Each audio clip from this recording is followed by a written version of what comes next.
আসসালামু আলাইকুম রাসেল ভাই। আসসালামু আলাইকুম লিসেনার্স, আশা করি সবাই ভালো আছেন। ঘটনাটি মূলত শুরু হয়েছে 2010 সাল থেকে, আর যার সাথে শুরু হয়েছে তিনি হচ্ছেন এই রুবেল ভাইয়ের স্ত্রীর আপন চাচাতো বোন। সঙ্গত কারণে তার নাম আমরা বলছি না। তো চাচাতো বোন দেখতে শুনতে মাশাল্লাহ বেশ ভালো। বয়স তখন কত হবে, মোটামুটি 8-10 হবে এরকম আর কি। হঠাৎ করে একটা সমস্যা দেখা দেয়। এই চাচাতো বোনের সাথে যারা ঘুমাতো, তার মা, তারপর অন্য বোন, ভাই, ছোট ভাই যারা, বা তার ফুপু, খালা, যেই ঘুমাক না কেন পাশে, ঘুম থেকে উঠে তারা চিৎকার চেঁচামেচি শুরু করতো। কারণ হচ্ছে তারা চোখ খুলে দেখতো তারা ঘরের ভিতরে নাই, বিছানায় তো নাই, ঘরেই নেই। তারা কোথায়? চতুর্দিকে জঙ্গল, গাছপালা, এমন একটা জায়গায় তারা শুয়ে আছে। এই তো চিৎকার চেঁচামেচি শুরু করেছে যে আমি কোথায় রে, এই কোথায় আসলাম রে। এই চিৎকার চেঁচামেচি শুনে আশেপাশের লোকজন চলে আসছে। এরকম জঙ্গলের ভিতর থেকে, পুকুর পাড় থেকে, গাছের নিচ থেকে নিয়ে আসা হয়েছে। প্রত্যেকেই কিন্তু একই সমস্যায় পড়েছে যখন তারা এই চাচাতো বোনের পাশে ঘুমিয়েছে। এই যে সমস্যাটা শুরু হলো, এই সমস্যা এতটাই প্রকট আকার ধারণ করেছিল যে ওই চাচাতো বোনের পাশে কেউ ঘুমাতে চাইতো না। এখন সে ছোট মানুষ, একা একাও তো রুমের মধ্যে ঘুমাতে পারে না। তার পাশে যদি কেউ ঘুমায় তাহলে তার এই সমস্যা হয়। এখন কি করা যায়? কবিরাজ ডেকে নিয়ে আসা হয়েছে। কবিরাজ ঝাড়ফুঁক করছেন, চিন্তা করেছেন, জিনের সমস্যা তো করেছে নিশ্চয়ই। এগুলো জিন হাজির করার চেষ্টা করেছেন, একদম টোটালি ব্যর্থ হয়েছে। কোনোভাবেই জিনকে হাজির তো করা যায় নাই। এমন একটা আলামত তারা বুঝতে পেরেছেন যে এর উপর জিনের কোনো প্রভাবই নেই। তারা এভাবেই ব্যর্থ হয়ে চলে গেছে। তো এইভাবেই দিন কাটছে। এর মধ্যে এই চাচাতো বোনের আচার আচরণেও কিছু পরিবর্তন দেখা যায়।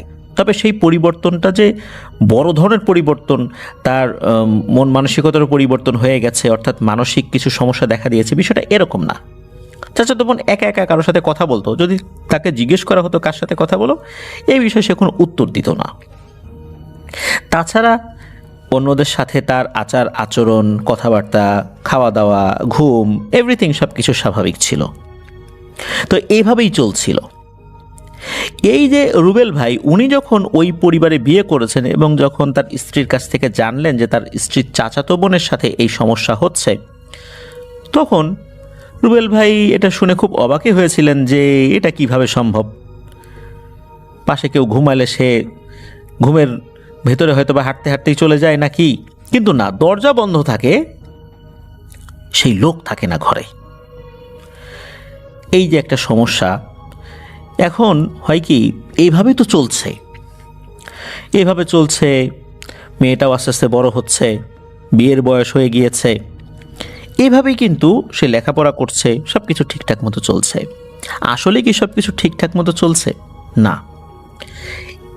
এই মেয়েকে যেই বিরক্ত করত, হয় না যে রাস্তা দিয়ে হেঁটে আসছে, এলাকার কেউ বিরক্ত করেছে, কেউ ইফটিজিং করেছে, অথবা কেউ এমনি দেখেছে, ভালো লেগেছে, পাশের কাউকে জিজ্ঞেস করেছে যে এই মেয়েটার বাড়ি কোথায়, এটা সেটা।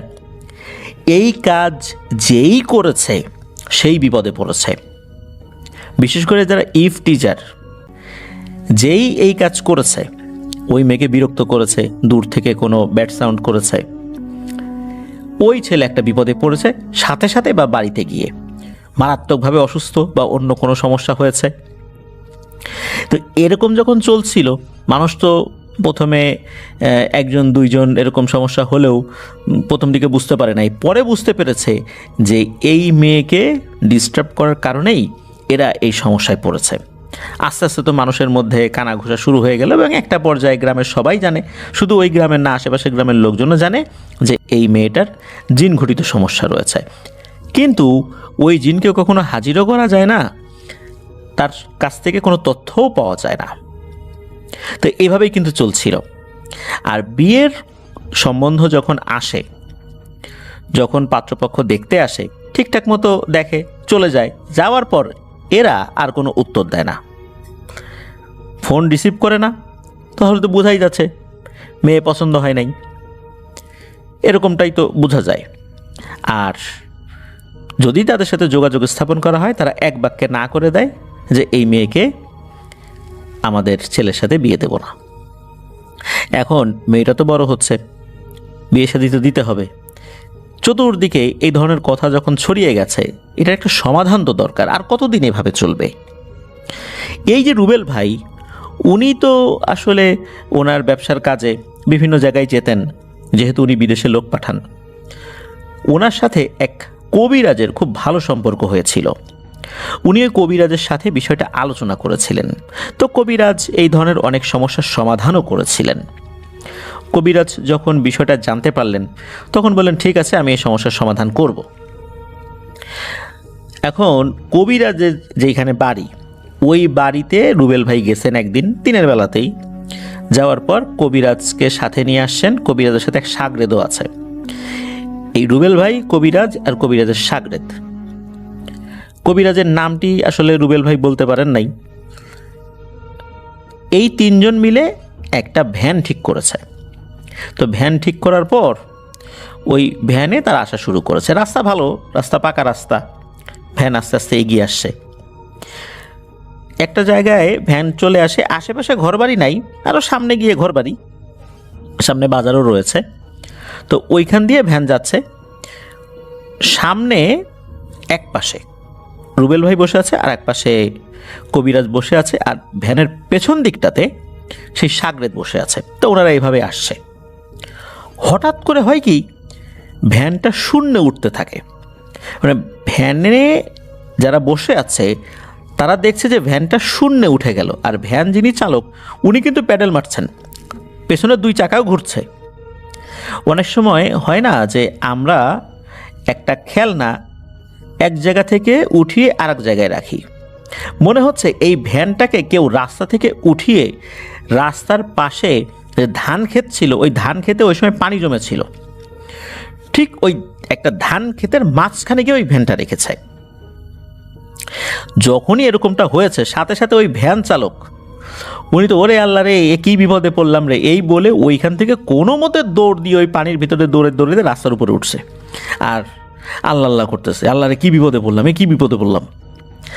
আর ওই দিকে কি হয়েছে, ওই যে কবিরাজ, ওই কবিরাজকে মনে হচ্ছে কোনো এক অদৃশ্য সত্তা ঘাড় ধরে ওই যতটুকু পানি আছে ধান ক্ষেতের ভিতরে ওই পানির মধ্যে চুবাচ্ছে, সমানে সমানে চুবাচ্ছে।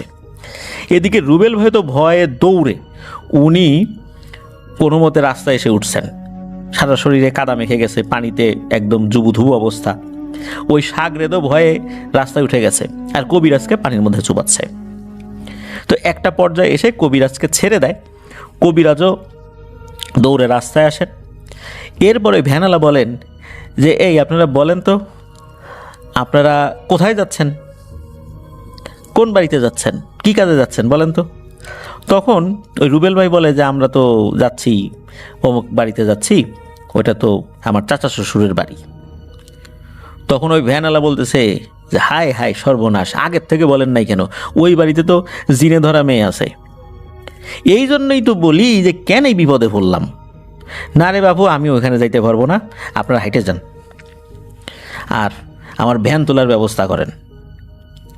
এখন কি আর করা, আরও কয়েকজন লোকজনকে ডাকা হয়, ওইখান থেকে ভ্যানটা উদ্ধার করা হয়। দিনের বেলা কিন্তু এই ঘটনা। এদিকে ভ্যানওয়ালা তো কিছুতেই যাবেন না, ওই মাঝ রাস্তায় তাদেরকে ওইখানে রেখে দিয়ে ভ্যানওয়ালা আল্লাহ আল্লাহ জিকির করতে করতে উল্টো দিকে ভ্যান চালানো শুরু করেন। এখন ওনারা এরকম একটা বিপর্যস্ত অবস্থায় রাস্তার মাঝখানে দাঁড়ায় আছেন। এই সময় ওনারা কি করেন, হাঁটা শুরু করেন। হাঁটতে হাঁটতে একটা বাজারের কাছে আসেন, সেখান থেকে আর একটা গাড়িতে করে ওনারা এই রুবেল ভাইয়ের চাচা শ্বশুরের বাড়িতে চলে আসেন। ওখানে আসার পর ওই মেয়েটাকে কবিরাজ দেখেন। দেখার পর উনি মোটামুটি চেষ্টা করেছেন, ওনার জানা যতটুকু আছে, তো চেষ্টা করে ব্যর্থ হয়েছেন অন্যান্য 8-10টা কবিরাজের মতোই। তবে উনি বুঝতে পারেন এখানে বড় ধরনের কোনো সমস্যা রয়েছে। মেয়েটার আচার আচরণ চালচলন দেখে কোনো অস্বাভাবিকতা কিন্তু কবিরাজ দেখতে পাচ্ছেন না। এটাতেও কবিরাজ বেশ অবাক হয়েছেন।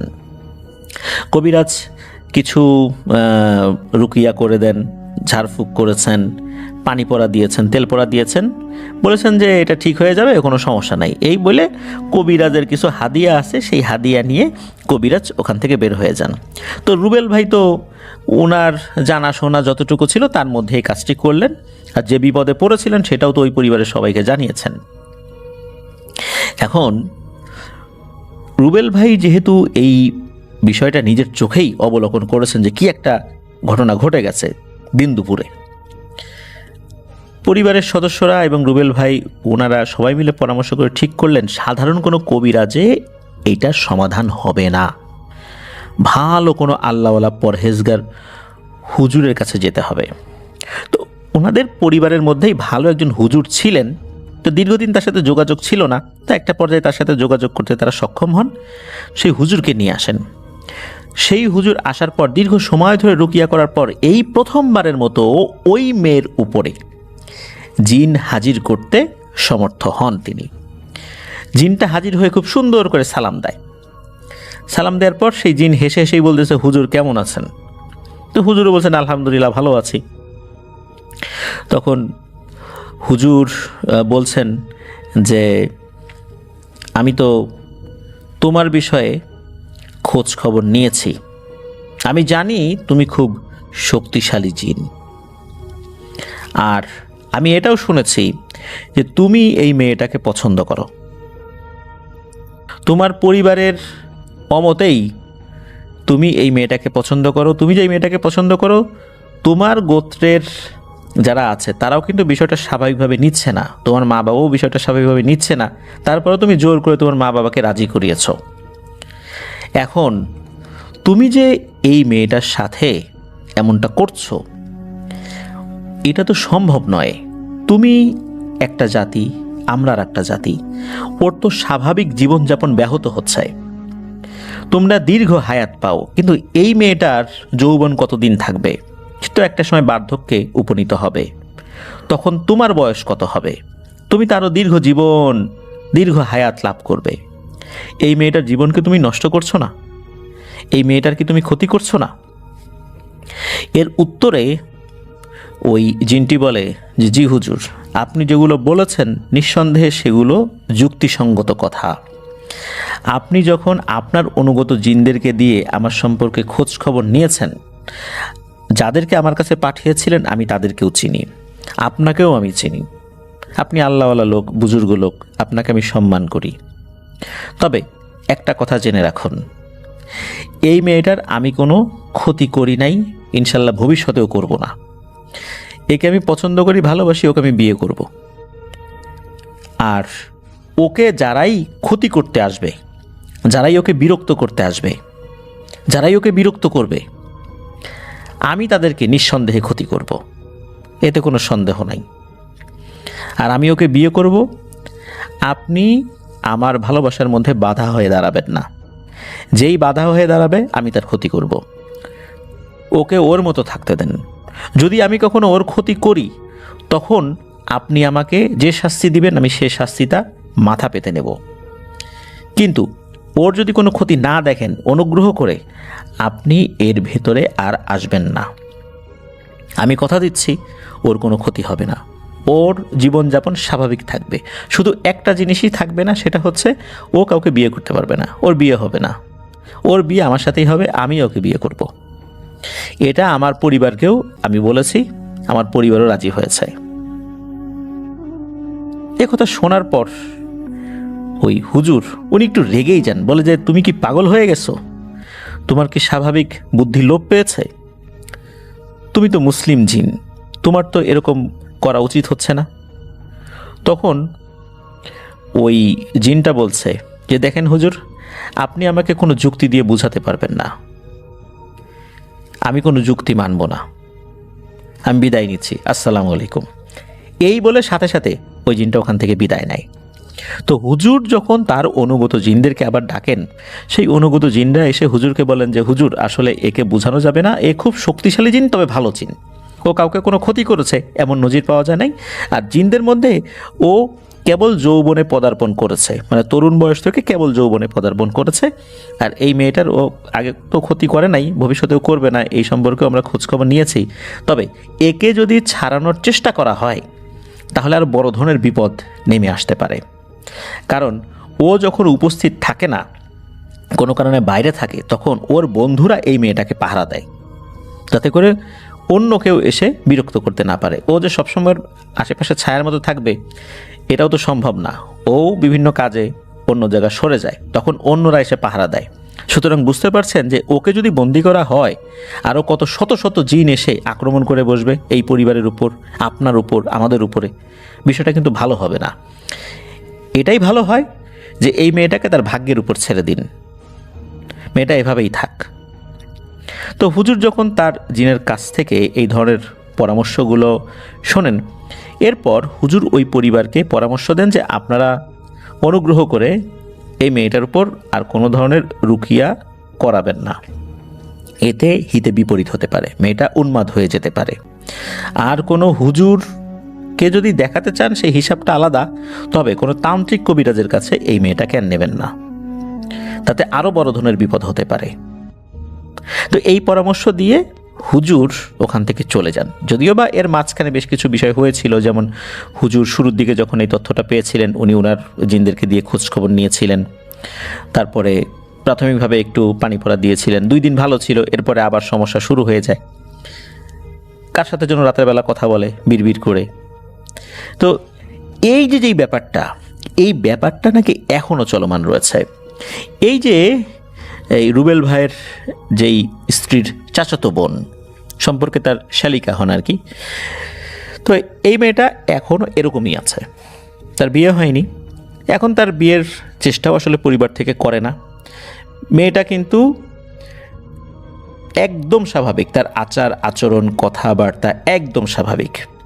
শুধু অস্বাভাবিকতা একটাই, রাতের বেলা কার সাথে বিড়বিড় করে কথা বলে আর তার পাশে কেউ ঘুমাইতে পারে না, এই একটাই অস্বাভাবিকতা। বিষয়টা এখনও চলছে। আসলে ওই মেয়েটাও ওই জিনের সাথে একটা ভালোবাসার বন্ধনে আবদ্ধ হয়ে গেছে। বিষয়টা এরকম না যে ওই মেয়েটা চাচ্ছে না, মেয়েটাও বিরক্ত, মেয়েটাও খুব কষ্ট পাচ্ছে, বিষয়টা এরকম না। তো এইভাবে পারস্পরিক একটা সম্পর্ক হয়ে গেছে, যার কারণে এদের দুজনকে আসলে কোনোভাবেই আলাদা করা সম্ভব হচ্ছে না, যেটা এখনও এরকমই রয়েছে, যেটা চলমান রয়েছে ঘটনাটা। তো এটাই ছিল মূলত ঘটনা। প্রিয় লিসেনার্স, আসলে আমরা এই ধরনের ঘটনার ক্ষেত্রগুলোতে দেখি যে কোনো একটা পক্ষ মারাত্মকভাবে ক্ষতিগ্রস্ত হওয়াটাই স্বাভাবিক। কারণ আসলে জিনেরা তারা তো ভিন্ন ধাঁচের প্রাণী, আল্লাহ তাদেরকে ভিন্নভাবে তৈরি করেছেন।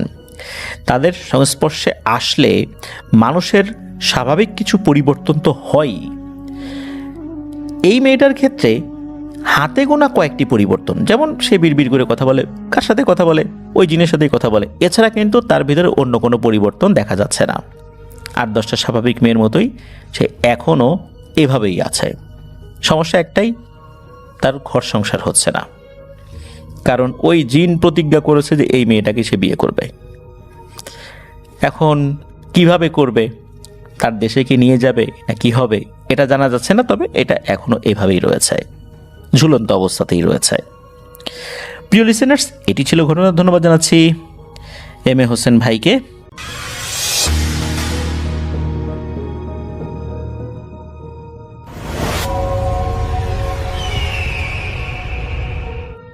আসসালামু আলাইকুম, আপনাদের সবাইকে সাদর আমন্ত্রণ জানাচ্ছি। আমি আহমেদ বাবু।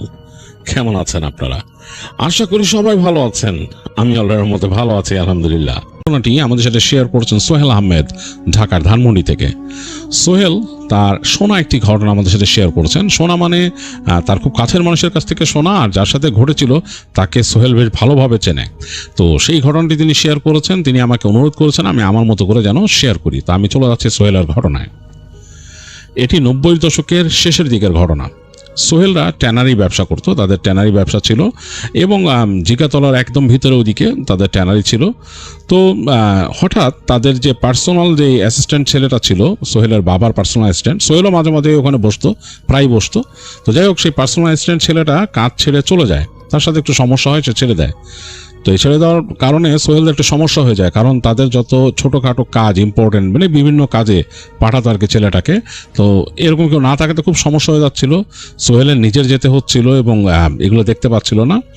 তো সোহেলের চাচা সোহেলকে একটা ছেলে এনে দেয়, তার বন্ধুর ভাইগনা, মানে সোহেলের চাচার বন্ধুর ভাইগনা, তার নাম মীর। তো মীরকে এনে দেয়। ছেলেটা বেশ ভালো শান্তশিষ্ট এবং সোহেল তাকে বুঝায়, বিভিন্ন কাজ টাজ শেখানোর চেষ্টা করে। তো সে শিখছিল। তো সারাদিন এরকম চলে গেল, টুকিটাকি কাজ করেছে, মানে তাকে পাঠাইলো এটা নিয়ে আসতে, ওদিকে এটা করতে, মানে নিয়ে যে চিনাচ্ছে, তো করতেছে সে। তো সারাদিন এগুলো করার পরে তো বললো যে, মীরকে বললো কি তুমি কি পারবা মনে হয়? তো বললো যে হ্যাঁ স্যার পারবো, কোনো অসুবিধা নেই, তবে আপনার চাচা বলছিল আমাকে বাসা করে দিবে আর কি, একটা নিয়ে দিবে এখানে। তো বলে আচ্ছা, তো যাও চাচার কাছে যাও বলে সেই মীর চলে যায় ওখান থেকে ওই দিন সন্ধ্যায়। তো পরদিন আবার হাজির মীর। তো তাকে জিজ্ঞেস করে সোহেল যে কি বাসা নিছো? বলে যে হ্যাঁ। কোথায়? বলে ওই মানে একটা জায়গার কথা বলে, ওখান থেকেই। ওখানে মানে একটু জায়গাটা একটু বেশ মানে পুরনো, অনেক বাড়িঘর অনেক পুরনো, ওই জায়গায় একটা জায়গার কথা বলে যে ওই জায়গায় বাসা নিয়ে দিছে। তো সোহেল বললো যে তোমার তো এখান থেকে যেতে যেতে রাত হয়ে যাবে ভাই, প্রায় 10টা-11টা বাজবে, তুমি কি পৌঁছাইতে পারবা রাত্রেবেলা ওখানে? বলে হ্যাঁ স্যার পারবো, অসুবিধা নেই। তো বলে আচ্ছা ঠিক আছে, তো তুমি মোটামুটি রাস্তাঘাট চিনছো তো? বলে যে হ্যাঁ। তোমার নিয়ে আসছে কে আজকে? আপনার চাচাই এনে দিছে এখানে, মানে তার চাচাই তাকে ওই বাসা টাসা দিয়ে সব ঠিকঠাক করে দিয়ে গেছে। তো সোহেল বলে ঠিক আছে। যাই হোক, তাকে কাজ টাজ বুঝায়, ওই দিন সে থাকে অনেকক্ষণ এবং রাতের বেলা সোহেল তাকে দিয়ে আসে ওই জায়গায়, মানে সে বাসায় যাচ্ছিল মোটরসাইকেলে করে দিয়ে আসে তার, সেই যেখানে থাকে তার কাছাকাছি জায়গায়। তো সোহেল জানে যে জায়গাটা একটু পুরনো, বিল্ডিং টিল্ডিং অনেক অন্যরকম আর কি, মানে একটু সস্তায় ঘরটর পাওয়া যায়। তো ওখানে দিয়ে আসে সোহেল, দিয়ে এসে সোহেল চলে আসে। এখন দ্বিতীয় দিন মীর আসে, সে কাজ করে এবং রাতের বেলা নিজের মতো চলে যায়। সোহেলও তাকে ওইভাবে বিদায় দেয় রাতের বেলা। সে যখন নাকি তার অফিস বন্ধ করে বেরোচ্ছে, ওই মীরও চলে যায় আর কি। আর তৃতীয় দিন মীর আর কাজে আসে না। তো সোহেলের কাছে এটা একটু মানে লাগছে যে ছেলেটা 2 দিন কাজে আসলো, আজকে আসলো না। আর তখনকার সময় তো এমন না যে কারো মোবাইল নাম্বার আছে কল দেওয়া যায়। তো সে চিন্তা করে যে কি ব্যাপার, কি হলো ছেলেটার। তো সে তো বাইরে যাবে, তার কাজ আছে, ব্যাংকে যেতে হবে। তো সে তাদের ট্যানের একটা ছেলেকে ডেকে বলে যে মীর যদি আসে ওরে কই সমক ব্যাংকে আসি আমি, ওই এলাকারই আর কি, ওখানে চলে যেতে। আর এই তো বলে সে তার মতো চলে যায়। তো তার কাজটা শেষ করে সে যখন ফেরত আসে তখন অলরেডি প্রায় দুপুর হয়ে গেছে। দেখে যে ওই ছেলে আর আসে নাই, মীর আসে নাই। তো তখন সে ভাবলো সোহেল যে হইতে পারে যে ছেলেরা হয়তো এই কাজ ভাল লাগে নাই বা করতে চাচ্ছে না বা কোনো সমস্যা আছে।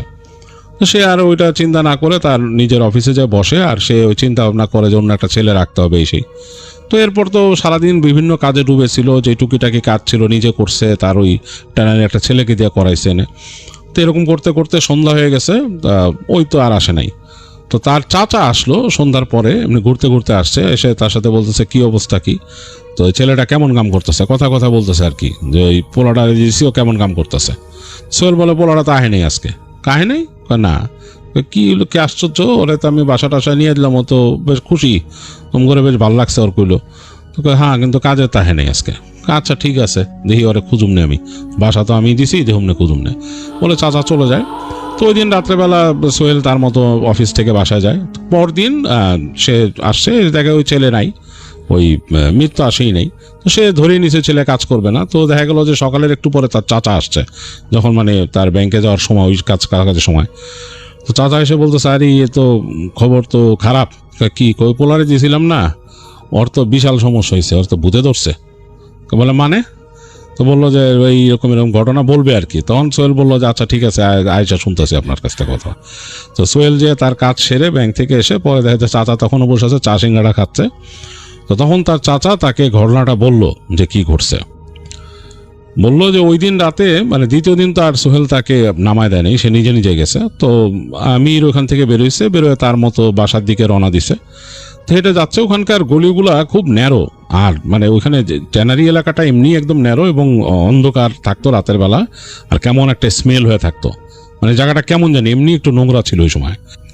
তো ওখান থেকে নাকি মীর হেঁটে হেঁটে যাচ্ছিল। তো যেতে যেতে তার যে বাসার যে রাস্তা ওইটাতে পড়লো, ওই রাস্তায় টুকিটাকি রিক্সা টিক্সা ছিল তখনও, রাত তখন প্রায় 11টা সাড়ে 11টা বাজে। তো ওখান থেকে যেতে যেতে একেবারে সে যখন নাকি যেই গলিতে থাকে ওইখান দিয়ে ঢুকলো। ওইটা একটা পুরোনো গলি, মানে অনেক পুরনো, এবং ওই গলিতে সোজা গেলে রাস্তার দুই পাশে বাড়ি, এবং বাড়িগুলো বেশ পুরনো ছিল। যেই বাড়িটা ওকে নিয়ে দিয়েছিল মীরকে সোহেলের চাচা, সেটা ছিল একটা পুরনো বাড়ি, এবং ওই বাড়ির সামনের ফ্রন্টের এন্ট্রান্সও ঠিক মতো নাই, মানে একটা এরকম লোহার গেটের মতো আছে, তার লোহাটা খসে গেছে, এরকম বেড়া দিয়ে আটকায় রাখা। ওই যাই হোক, ওখান থেকে ঢুকে নিচতলায় ছিল সেই বাসা, একটা রুম যে জায়গায় ওকে দিছিল, তো ও ওখানে যাবে আর কি বাসা। তো গলিতে ঢুকছে, গলির দুই পাশে তো মানে একদম পুরানো পুরানো বাড়ি, গাছপালা একদম ছেয়ে আছে। রাতের বেলা ছাদের আলো পড়ছে রাস্তার মধ্যে, ওই গাছপালার ফাঁক ফোকর দিয়ে যে যতটুকু আলো পড়ছে রাস্তার মধ্যে অতটুকু, মানে একটা মনে হচ্ছে যে একটা সুন্দর নকশা কাটা চাঁদের আলোর নকশা। তো মীরের কাছে একটু ভয় লাগছে ওখানে ঢুকে, ওই গলিতেই কেমন জানি একটা মানে অবস্থা। এই রাত 11:30টার দিকেই কেমন জানি একদম মানে নিঝুম হয়ে গেছে। সে ওই যে পিছনের যে রাস্তাটা ছেড়ে আসছে, ওই রাস্তাটা এর থেকে অনেক ব্যস্ত ছিল। তো তার রাস্তাটা হচ্ছে সোজা হেঁটে যাবে সে, দুই পাশে এরকম বাড়িঘর, ডান পাশে একটা পুরনো বাড়ি আছে, ওইটার বাউন্ডারি দেওয়া, মাঝখানে এরকম কাঁঠাল গাছ উঠে আছে, বেশ পুরনো একটা কাঁঠাল গাছ, আর ওইখান থেকে আলোগুলো এসে পড়ছে, মানে রাস্তায় পড়ছে। আর একটা উঁচু বাউন্ডারি ওই পাশে, বেশ উঁচু বাউন্ডারি। তো এখান থেকে দেখতেছে মীর হেঁটে হেঁটে যাচ্ছে, তার কেন জানি একটু ভয় লাগছে। সে কিন্তু গ্রামের ছেলে, গ্রামে থাকে, কিন্তু কেন জানি এই পরিবেশটা তার কাছে খুব ভয় লাগতেছে। আর কেমন একটা বাজে গন্ধ, ভ্যাপসা একটা গন্ধ চারিপাশে। তো সে তো বুঝছেই যে তার কাজ হয়েছে ট্যানারি এলাকায়, তার এই গন্ধের সাথে ইউজ টু হয়ে যেতে হবে এমনিও। তো মীর হেঁটে হেঁটে যাচ্ছে সামনে, হঠাৎ তার চোখ পড়লো ওই যে উঁচু দেয়ালটা, ওই দেয়ালের ওই পাশে কেউ একটা নড়াচড়া করতেছে ঠিক দেয়ালটার নিচে। তো ভালো মতো যে কে এটা, খেয়াল করে দেখতেছে একটা সাদা রঙের, এরকম মনে হচ্ছে শাড়ি পরা, মানে শাড়ি পরা, কারণ বোঝা যাচ্ছে যে উপর থেকে নিচ পর্যন্ত সাদা, বুঝবে শাড়ি পরা কোনো কেউ ওখানে নড়াচড়া করতেছে বা কিছু একটা ঘাটতেছে ওই জায়গায়। তো মীর যখন আরেকটু সামনে এগিয়েছে তখন দেখলো যে ওখান থেকে ফট করে ঘুরলো, ঘুরে রাস্তার মধ্যে চলে আসলো হেঁটে, ওইখান থেকে সরে রাস্তার মাঝখানে চলে আসছে। ওই মানে মহিলা যখন রাস্তার মাঝখানে আসছে তখন রাস্তার শেষ মাথায় একটা ল্যাম্পপোস্ট ছিল, ওইটা পিট করে দুইবার জ্বলে নিভে গেল। এটাতে মীরের কাছে একটু অস্বস্তি লাগছে, কারণ গ্রামের ছেলে, সে অনেক কথা শুনে, গ্রামে এরকম ভূত প্রেতের অনেক কথা প্রচলিত আছে, যে এরকম বাতি নিভে যায় ইত্যাদি ইত্যাদি। তার কাছে মানে ভয় লাগছে সোজা কথা। তো সে দেখলো যে ওই মহিলা রাস্তার মাঝখানে, আর ওই ল্যাম্পপোস্টের বাতিটা নিভে গেল, শুধুমাত্র চাঁদের আলো পড়তেছে রাস্তার মধ্যে। আর এইটার মধ্যে দেখা যাচ্ছে সাদা শাড়ি পরা একটা মহিলা, তার চুল অনেক লম্বা, এই চুল প্রায় মাটি ছোঁয় এরকম একটা, এবং সে হেঁটে হেঁটে যাচ্ছে সোজা, ছাড়া চুল, আবার চুলটা ছাড়া পিছন দিকে, সে হেঁটে হেঁটে সামনে যাচ্ছে। তো মীর চিন্তা করলো যে আমি হাঁটার গতি একটু কমাই, এই মহিলা যেখানে যাওয়ার জায়গা আমি ঢুকে যাই, এটা ভূত প্রেত না হলেও কোনো মহিলা যদি হয় আমি কি করবো, জোরে জোরে দোয়া পড়লে তো আবার এটা খারাপ। এই চিন্তা করে সে আস্তে আস্তে হাঁটতেছে। সে এখান থেকে বুঝতে পারতেছে যে সে তার বাসা, যে বাসায় সে থাকে, ওই বাসাটাই যে সামনে যে হাতের বায়ে, সে বুঝতে পারতেছে সে ঢুকে যাবে, এই চিন্তা করেই সে যাচ্ছে।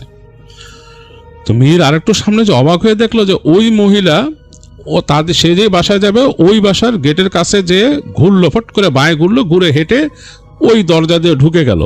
মীরদের বাসার যে দরজাটা এরকম যে বললাম যে ভাঙাচোরা, একটা বেড়া দিয়ে এরকম লাগানো হালকা মতো, দেখলো যে মহিলা আস্তে করে দরজা ঠেলা দিয়ে ঢুকে গেল ভিতরে। তো মীর চিন্তা করলো, আরে আমি যে বাসায় থাকি, এই বাসায় ঢুকলো, এটা কেমন কথা।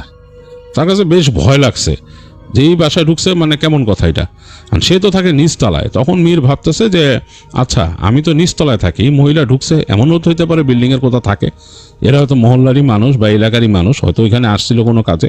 কিন্তু মাথায় তার মানে কাজ করতেছে না। এখন প্রায় রাত 12টার মতো কাছাকাছি বাজে। এই সময় এই মহিলা এরকম নেমে এসে ওই বাউন্ডারি দেয়ালের কাছে, জায়গাটা মনে ময়লা, ওখানে কি ঘাটতেছিল, মানে এটা তার মনে হলো কি ঘাটতেছিল ওইখানে। তো যাই হোক, মীর আস্তে আস্তে বাসার কাছে যায়। এখন মনটা হচ্ছে দোদুল্যমান, ওখানে কিন্তু ল্যাম্পপোস্ট নাই, পুরো অন্ধকার, বাসার সামনেটা চাঁদের আলো যতটুকু পড়ছে এরকম। আর বাসাটার দিক তাকাইলে তার বুকের মধ্যে খাঁ করতেছে। 3তলা একটা বাসা, পুরোনো আমলে 3তলা বাসা, মানে অনেক পুরানো। এইটা মনে হয় হয়তো দেখা যায় যে 50s বা এরকম করা, এরকম সময় একটা বিল্ডিং, পুরানো। মানে ভয় পায়, তার ভয় লাগতেছে দেখে ওখানে। এবং তাদের বাসার সামনে গাছ আছে কয়েকটা, অন্ধকার। এখান থেকে রাস্তার থেকে দাঁড়ায় দেখতেছে ভিতরে ঢোকার রাস্তাটা পুরো অন্ধকার, সিঁড়িঘর যেদিকে গেছে। তো অনেক সাহস সঞ্চয় করে মীর নাকি আস্তে করে দরজাটা ঠেলা দিয়ে ঢুকে ভিতরে, ঢুকে হেঁটে হেঁটে একদম বাসার সামনে আসে। এখন তার মূল বিল্ডিংয়ে ঢুকতেই ভয় লাগতেছে, মানে তার যে রুমটা বা ফ্ল্যাটটা যে নিচে, সেটা তো হেঁটে সিঁড়িঘর দিয়ে ঢুকতে হবে। বাঁ দিকে হলে সিঁড়িঘরের ওই যে মিটার টিটার রাখে, ওগুলা ইলেকট্রিকের মিটার টিটার, আর ডান দিকে সিঁড়ি, এবং সিমেন্টের সিঁড়ি, বেশ মানে একটা মানে বোটকা গন্ধ, সোদা গন্ধ আসতেছে, যেহেতু পুরানো ওইগুলা। তো যাই হোক, তারপরও সে চিন্তা করতে করতে আস্তে আস্তে সিঁড়িতে উঠে সে ওই তার দরজার সামনে যে দাঁড়ায়, আর বাতি নাই কিন্তু এখানে। তো সে মানে ওখানে ডান পাশে তাকায় দেখছে যে তার যে সামনে ঘরের সামনের বাতিও জ্বলে না, মানে ওটাতে কোনো লাইট লাগানো নাই, বাল্ব লাগানো নাই। তো সেই আন্দাজে মানে ওই বাইরের আলো একটু চোখে পড়াতে হালকা চোখে শুয়ে আসে, এই আন্দাজে পকেট থেকে চাবিটা বের করে তালা মেরে দিয়ে গেছিল দিনের বেলা, একটা গ্লোব তালা। তো চাবি আন্দাজে বের করে ঢুকায় তালাটা খুললো, কটাস করে তালা খুলছে।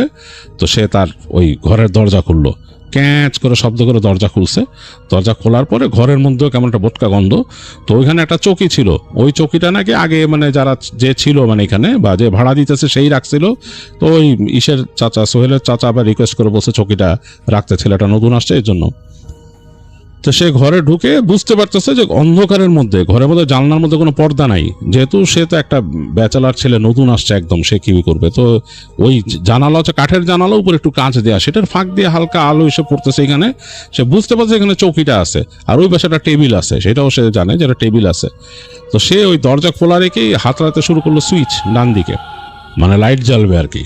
তো হাতে সুইচ লাগছে, ওই যে ছোট ছোট নবের মতো সুইচগুলো ছিল তখন।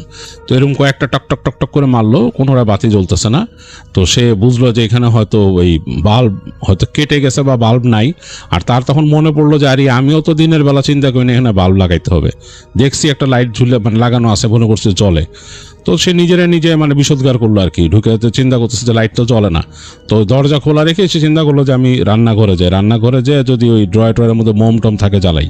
আর নিজেকে নিজে বিষোদ্গার করতেছে যে আমি কেন দিনের বেলা এখানে বাল্বগুলো চেক করি নাই, একটা মোম কিনি নাই, এগুলো তো আমার দরকার। এই চিন্তা করতে সে রান্নাঘরের দিকে হাঁটলো। মানে তার এখান থেকে হেঁটে ডানে গেলেই হলো তার ঘরের সাথে লাগোয়া হলো রান্নাঘর, এই পাশে একটা দরজা, ওইটাতে একটা বাথরুম আছে, মানে এরকম একটা ছোট্ট করিডোরের মতো এখানে একটা বাথরুম। তো সে হেঁটে যখন রান্নাঘরের দিকে গেছে, রান্নাঘরের মধ্যে থেকে মনে হচ্ছে আলো আসতেছে, মানে মনে হচ্ছে যেটা আলো এরকম কাপা কাপা কাপা আলো বেরিতেছে। তো একটু ভয় পাইছে, মানে মীরের কাছে ভয় লাগছে যে রান্নাঘর থেকে আলো আসে কেন। আর রান্নাঘরের পাশেই যে ছোট্ট হাঁটার জায়গার পাশে যে তাদের যে বাথরুম, মানে ওইখানেই বাথরুম আর গোসলখানা, ওইখান থেকে মনে হচ্ছে যে পানির শব্দ আসতেছে, মানে কেউ কল ছেড়ে পা ধুলে যেরকম শব্দ আসে ওরকম। তো মীরের কাছে বেশ ভয় লাগছে যে ঘরটা তো একে অন্ধকার, রান্নাঘর থেকে একটা আলো আসতেছে এবং কাপা কাপা আলো কেমন, আর এখানে পানি দিয়ে কেমন পা ধুলে যেরকম কলের মধ্যে যেরকম ছাড়লে কল বন্ধ করলে যেরকম শব্দ আসে সেরকম ফস ফস করে পানির শব্দ আসতেছে।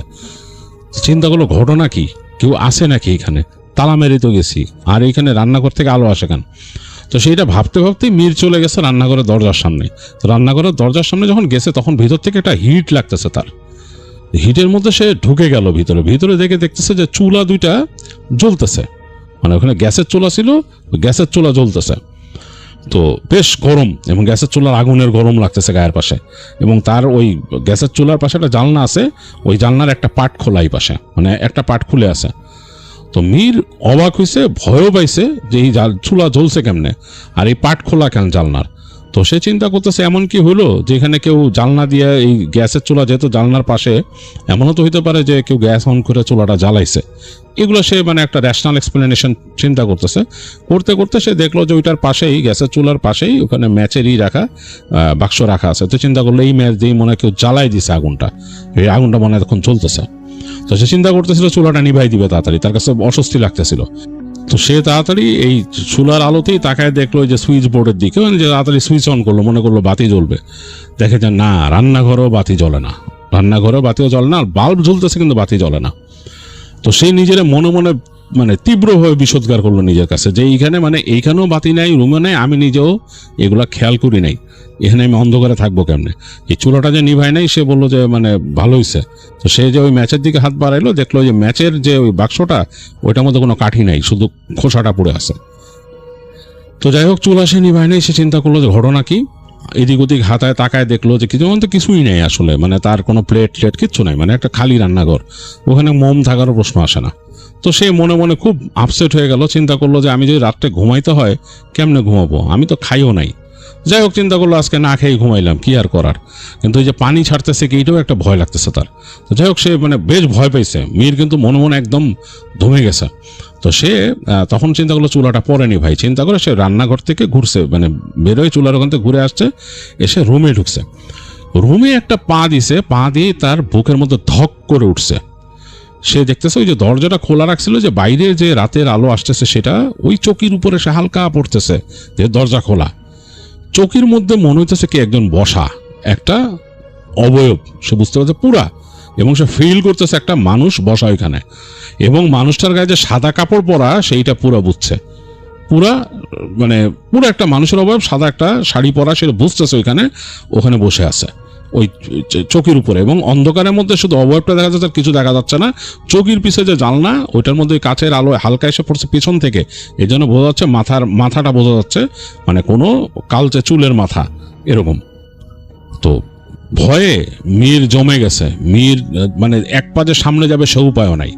মীর দেখলো যে চৌকিতে যে বসা, সে পাটা এরকম সামনে আনলো, এমনি করে সামনে আনছে, তা পাটা একটু আলোতে বেরিয়েছে, সে দেখলো যে পাটা পিছন দিকে ঘোরানো উল্টা, এবং হাত দিয়ে তাকে এইভাবে দেখাইলো দরজার দিকে, এরকম করে হাত দিয়ে দরজার দিকে তাকায় এরকম করছে, মানে দরজার দিকে তাকে দেখাইতেছে এরকম বের হয়ে যাওয়ার জন্য। কোনো শব্দ নাই।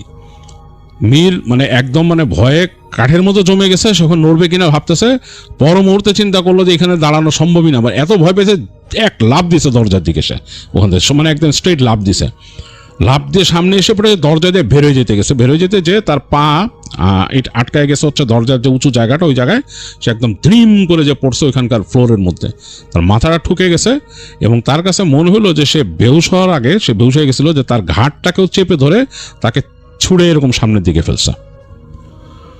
তো মীরের যখন হুঁশ ফিরছে তখন দেখছে যে কয়েকজন মানুষ তার দিকে ঝুঁকে আছে, এবং তাকে বলতেছে কি হয়েছে, কয়েকজন মুসল্লি টাইপের, সে চোখ মানে তার চোখটা তখন ঝাপসা ঝাপসা, সে মানে তাকায় বুঝতেছে না, দেখতেছে কয়েকজন মুসল্লি টাইপের মানুষ, মাথায় টুপি আছে এবং যাচ্ছে, এবং দূরে মসজিদের আজানের শেষ শব্দ শুনতেছে।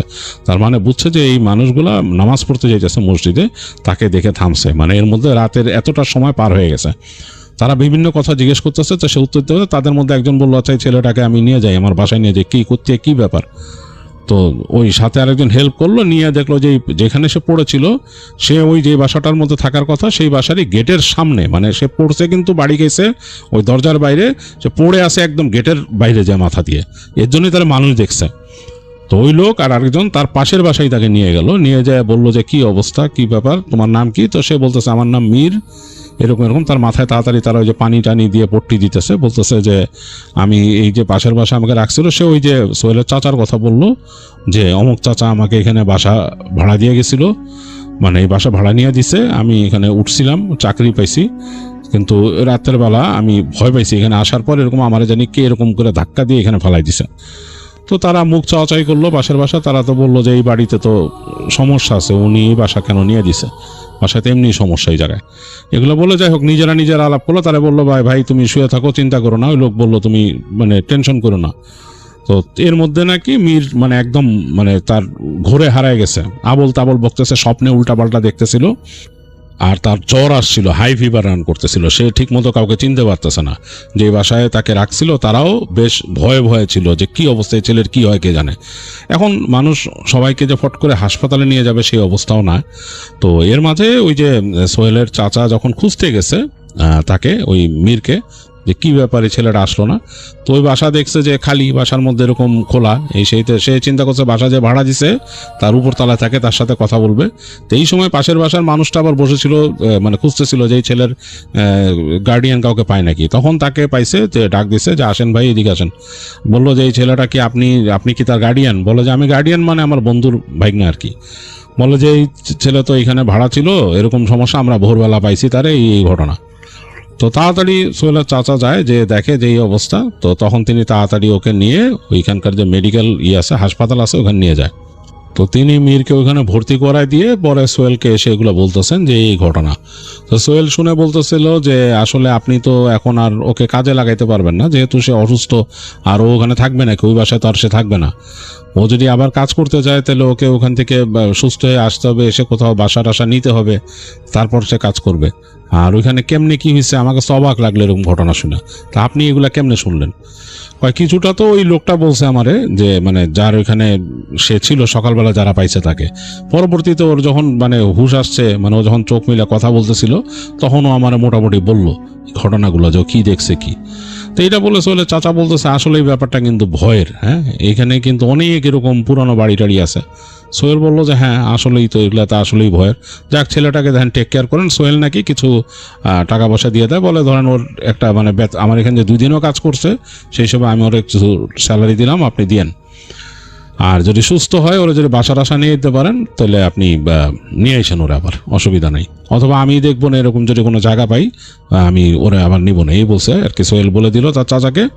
তো সোহেলের চাচা নাকি তখন তারপর হাসপাতালে গিয়ে ও দেখে যে কি অবস্থা মীরের। তো দেখে যে মীর মোটামুটি রিলিজ করে দিবে তাকে হাসপাতালে। প্রাথমিক যে সে ভয় টয় পাইছিল বা এরকম তার যে ব্যাপারটা, ওইটা কেটে গেছে। তো হাসপাতাল থেকে উনি রিলিজ করায় মীরকে বলেন যে তোমার বাড়িতে চলে যাও। তিনি ওইভাবে করে বাসে উঠাই দেন মীরকে। তো মীর পরে ওখান থেকে বাড়িতে চলে যায়, বলে সুস্থ হইলে তারপর কথা বললো, তোমার মামার সাথে কথা বললো, দরকার হলে ওই কোম্পানিতে তোমার আবার কাজ নিয়ে দিব, বাসা টাসা ঠিক করে দিবে, এরকম বলে। তো মীর নাকি বাড়িতে চলে গেছিল। তো বাড়িতে যাওয়ার পরে নাকি সে মোটামুটি কয়েকদিন নর্মালি ছিল বাসায়, এবং একটু ভয় পেত, রাতের বেলা বেশ ভয় পেত।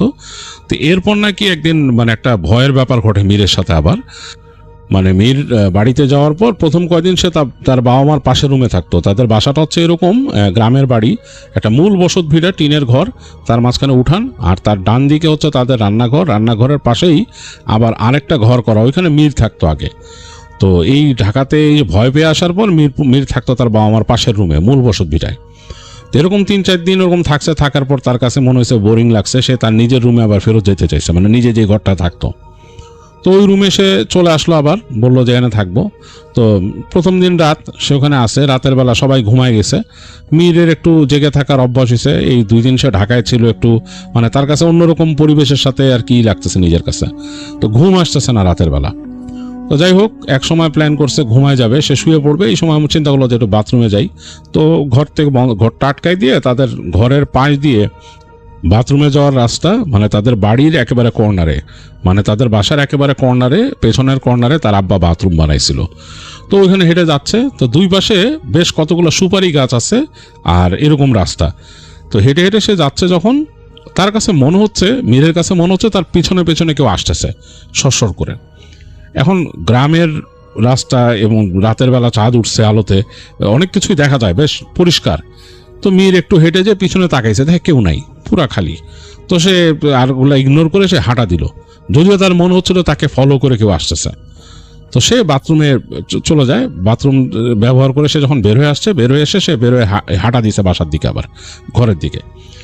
তো মাঝ পথ পার হয়ে আসছে। এই মাঝখানে কিন্তু এই যে জায়গাটা পার হচ্ছে, তার পাশে হচ্ছে তার মা করছিল, যে লাউয়ের মাচা করছিল ওখানে, জালি বলে গ্রামে ওইটা। তো মাচা করছিল। তো ওই জায়গাটা বেশ একটু অন্ধকার হয়ে আছে, এরকম মানে পুরাপুরি দেখা যায় না আর কি, বেশ একটু অন্যরকম লাগে। তো মীরের কাছে মনে হলো যে ওইখান থেকে শব্দটা আসতেছে, মনে হলো কেউ পা ফেলে ফেলে যদি হেঁটে আসে সামনে, সেরকম। তো মীর দ্রুত হাঁটা শুরু করলো। আর একটু সামনে যে সে যখন বাঁয়ে ঢুকে যাবে, মানে তার ঘরের দিকে যাওয়ার যে রাস্তাটার দিকে, তখন দেখলো পেছন থেকে তাকে কে যেন ডাক দিছে খ্যান খ্যানা শব্দে, অয় মীর। তো সে ফিরে তাকাইছে, মানে ডাকের সাথে সাথে রিফ্লেক্সে ফিরে তাকাইছে। তাকায় দেখে ওই সাদা শাড়ি পরা এক মহিলা এরকম দাঁড়ায় আছে, চুলগুলো ছাড়া। ওই যে সে দেখছিল যে ওইখানে এসে বলে, আমারে তো লগে লইছস, এখন দূরে দূরে রাখোস কেন? এটা বলার পর মীর ভয়ের চোটে মানে একদম পুরো ফ্রিজ হয়ে 1 সেকেন্ড দাঁড়ায় থেকে দৌড় দিল পিছন দিকে, মানে সে তার ঘরের দিকে দৌড় দিয়ে যাবে। এই সময় সে শব্দ পেল, মনে হলো কেউ জোরে দ্রুত পা ফেলে পিছন থেকে দৌড়ে আসতেছে এরকম তার দিকে। একদম সে শব্দ পাইছে, পাতা পুতার মধ্যে দিয়ে দৌড়ে আসতেছে। তো মীর আসলে ভয়ের চোটে মানে একেবারে চোখ তার বন্ধ হয়ে গেছে। সে আর ঘরের দিকে যায় নাই, সে দৌড়ায় যায় তার বাবা মার যে মূল দরজা, সেটার উপর ঝাঁপায় পড়ছে। পড়ে একদম দরজা জোরে জোরে নক করছে। তো ভিতর থেকে তার বাপ মা লাফ দিয়ে উঠে আসছে, এসে দরজা খুলছে। খোলার পর দেখে যে মীর হুড়মুড় করে ঘরের মধ্যে পড়ছে এবং পড়ে জ্ঞান হারায় ফেলছে।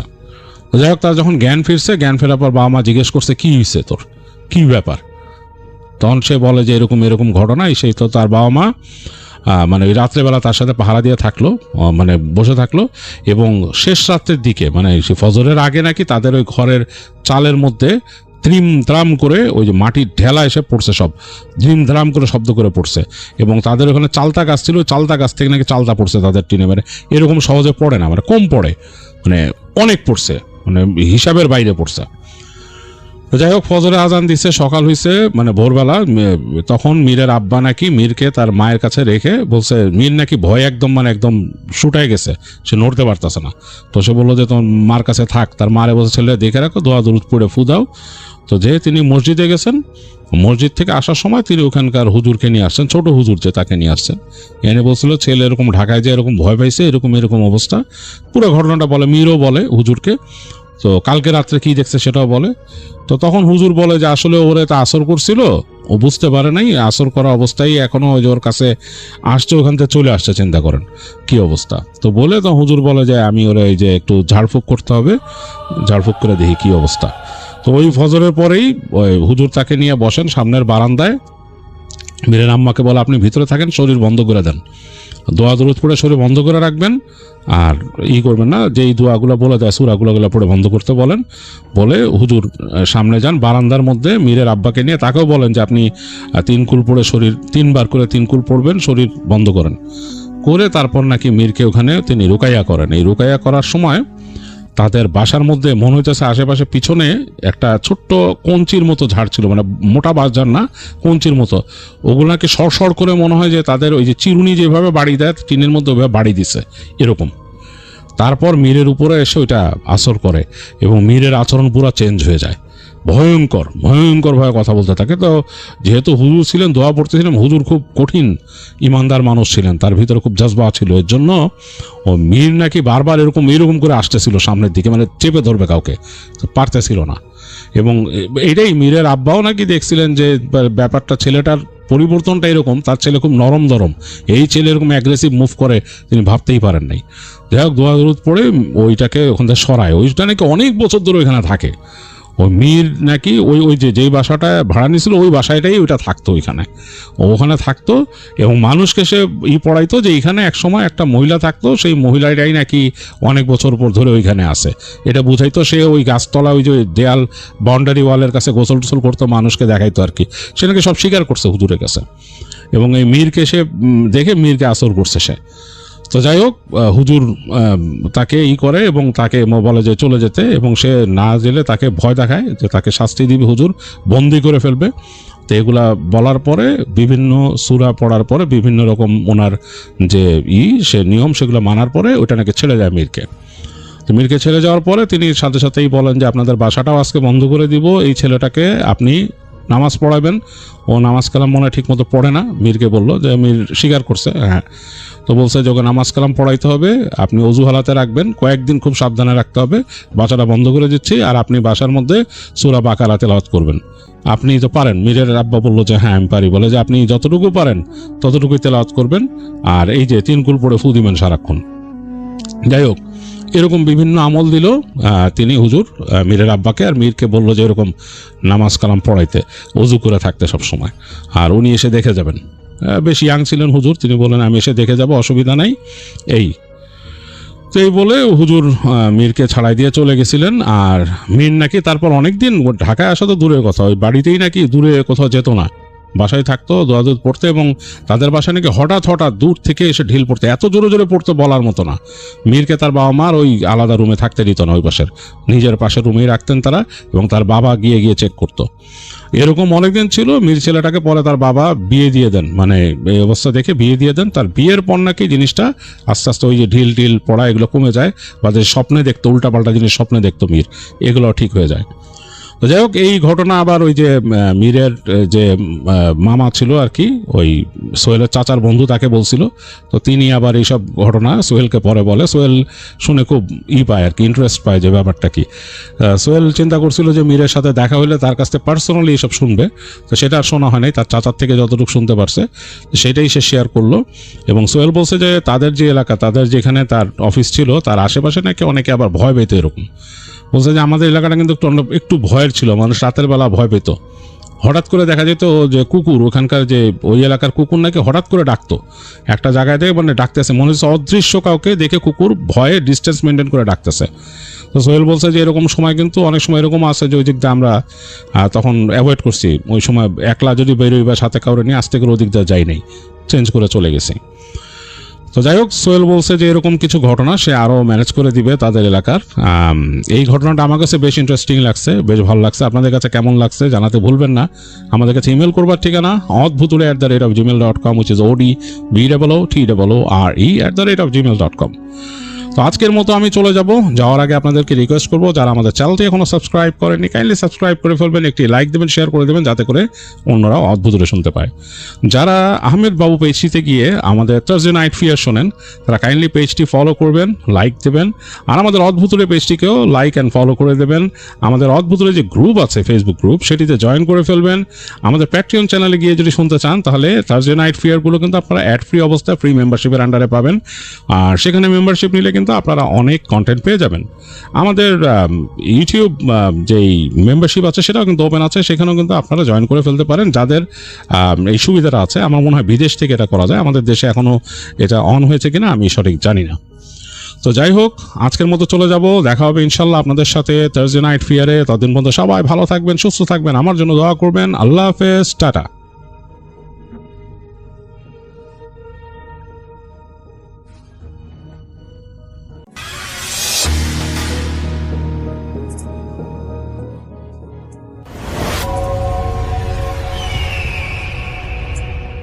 আসসালামু আলাইকুম লিসনার্স, সবাইকে আমন্ত্রণ জানাচ্ছি। আমি ডক্টর আলিফ। আশা করছি আপনারা সবাই ভালো আছেন, সুস্থ আছেন। তো আমরা চলে যাচ্ছি আমাদের ঘটনায়। আমাদের ঘটনা শুরু করবার আগে আমরা বলতে চাই, আপনারা জাহিদ ভাইকে সবাই চেনেন। জাহিদ ভাইয়ের ঘটনা দিয়ে শুরু করছি। ঘটনাটা 2 বছর আগের। জাহিদ ভাইয়ের পরিচিত একজন অসুস্থ ছিল, তো তার কাছে চার্চের টাকা আছে কিছু, সেই টাকাটা পৌঁছে দিতে বলেছিলেন। তো আমি বলতে চাই যে জাহিদ ভাই হচ্ছে অলমোস্ট নিশাচর প্রাণীদের মতো। দিনের আলো জাহিদ ভাই সহ্য হয় না।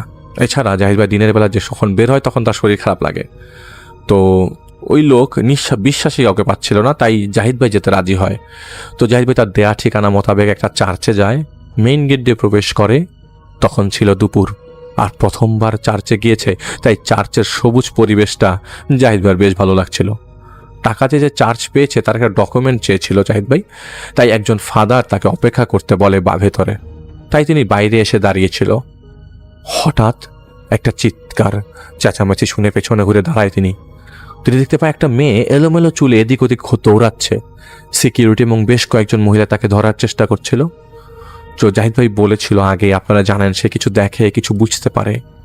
জাহিদ ভাই দেখলো কালো পশমে ভরা একজন মানুষের মতো কি সেই মেয়েটার পিঠে বসে আছে, আর সারা ওই লোকটার মানে মানুষটার সারা শরীরে পশম। জাহিদ ভাই এমন কিছু দেখে কিছু কিছু বোঝাবার আগেই হঠাৎ করে নিজের অজান্তেই তার আঙ্গুল দিয়ে একটা তুড়ি দেয়, এবং তিনি তুড়ি দেওয়ার সময় দেখে তার আঙ্গুলে সে রিং পরা ছিল। তখনই সেই তুড়ি মারার শব্দটায় মেয়েটা কানের কাছে চলে যায়। মেয়েটা সেই জায়গায় দাঁড়িয়ে যায়। মেয়েটা জাহিদ ভাইয়ের দিকে তাকায়। মেয়েটা তখন মানে ঘের ঘের করছিল। তখন তার মুখ দিয়ে সাদা ফেনা আসছিল। সে তাকিয়ে থাকলো, আর জাহিদ ভাই চোখের ইশারা দিয়ে সে মেয়েটার মধ্যে থাকা খারাপ জিনটাকে ইশারার মাধ্যমে বলল, ভেতরে যা। অনেকে ইশারা দিয়ে দেখায় না, ভেতরে যা, এরকম ভাবে। এই চোখের ইশারায় তাকে বলছিল। মেয়েটাকে বেশ কয়েকজন ভেতরে নিয়ে যায়। যাওয়ার সময় জাহিদ ভাইকে লক্ষ্য করে সে থুতু মেরে যায়। সবাই এটা বুঝেছিল যে মেয়েটা জাহিদ ভাইকেই দেখছে। জাহিদ ভাইয়ের জন্য পরিবেশটা বেশ অস্বস্তিকর লাগতে লাগলো। যেই ফাদার তাকে একটা প্যাড নোট টাকা যেটা মানে দিয়েছে, টাকা যেতে পেয়েছে সেটা যে দিবে, সেটা দিতে যেয়ে দেখলো যে তিনি ওই লোক মানে জাহিদ ভাইকে দাঁড়িয়ে আছে। জাহিদ ভাইকে দেখলো যে তিনি দাঁড়িয়ে আছে। তো জাহিদ ভাইকে তিনি ডাকেন।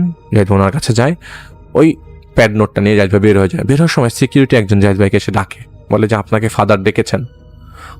তো জাহিদ ভাই ইচ্ছা করেই যা কারোরই নাম বলছে না, এবং ছদ্মনামও এখানে ব্যবহৃত হচ্ছে না।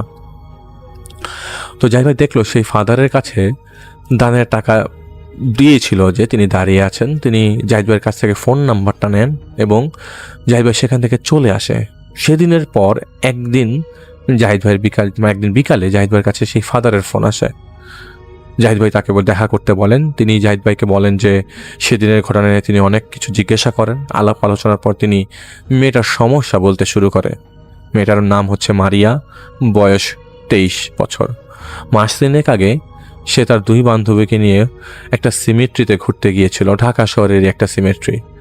সেখানে মারিয়া তার দাদির গ্রেভে মানে কবরে ফুল দিতে গিয়েছিল। যেহেতু তার দাদি মারা গিয়েছিল অনেক দিন আগে। আসলে তারা গিয়েছিল কিছু ফিল করতে, অনুভব করতে। মারিয়া এবং তার বান্ধবীরা আত্মার সাথে কমিউনিকেট করার জন্য প্ল্যান চ্যাট করে সেখানে। মূলত তারা গোল হয়ে বসে, তারা প্রত্যেকেই প্রত্যেকের হাত ধরে কিছু মন্ত্র বা যাই হোক পাঠ করছিল, যেটা কারোরই কনসার্ন না। তখন মাগরিবের আজান দিতে 20 মিনিট বাকি। হঠাৎ করেই তারা শীত শীত অনুভব করতে থাকে। তাদের মনে হচ্ছিল কেউ তাদের দিকে তাকিয়ে আছে। আর ঠিক সেই সময় সিমেট্রির গার্ড তাদের বের হয়ে যেতে বলে। তারা তখন সেখান থেকে ফিরে আসে যার যার বাসায়।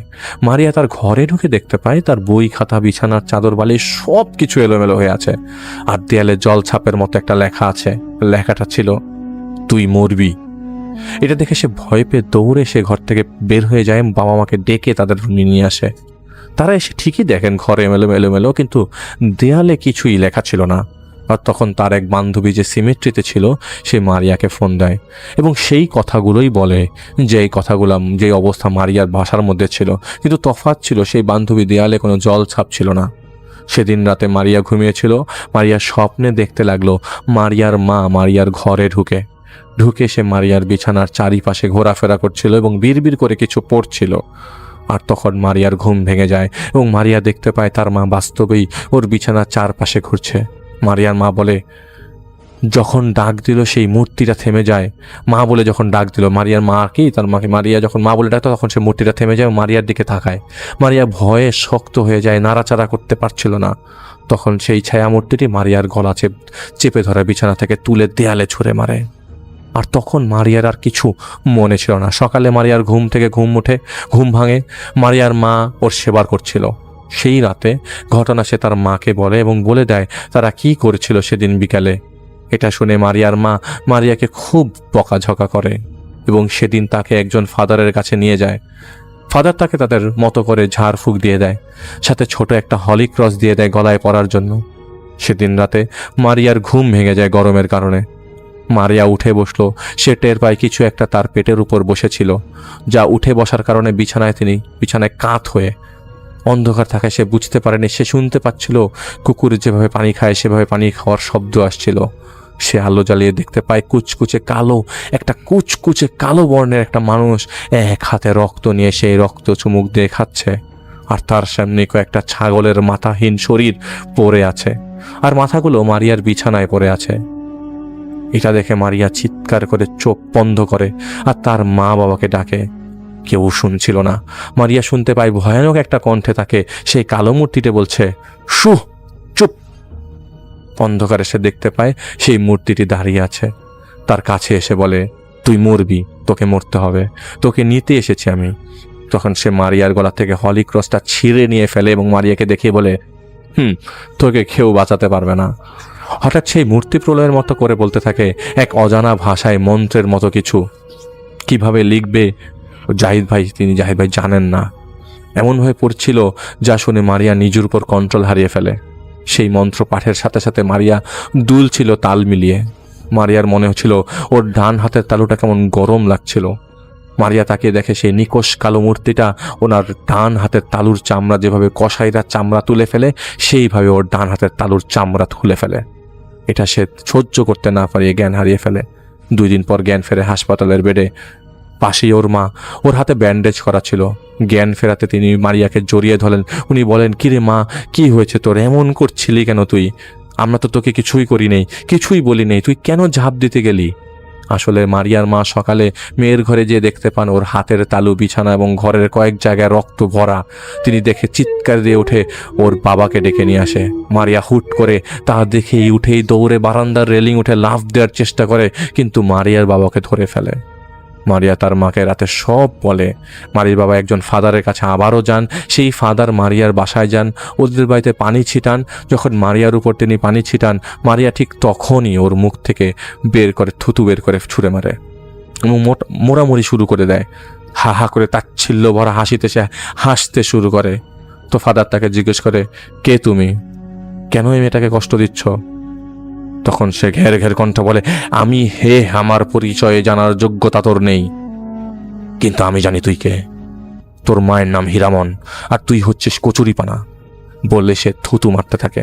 চলে যা, তোর উপরে যারা আছে তাদের ডেকে নিয়ে আয়। ফাদার তো যখন মেয়েটাকে বলে তোমার ছেড়ে দিতে হবে, তখন সে উত্তর দেয়, হ্যাঁ ছেড়ে তো দিবই, আগে মেরে ফেলবো তারপর ছাড়বো।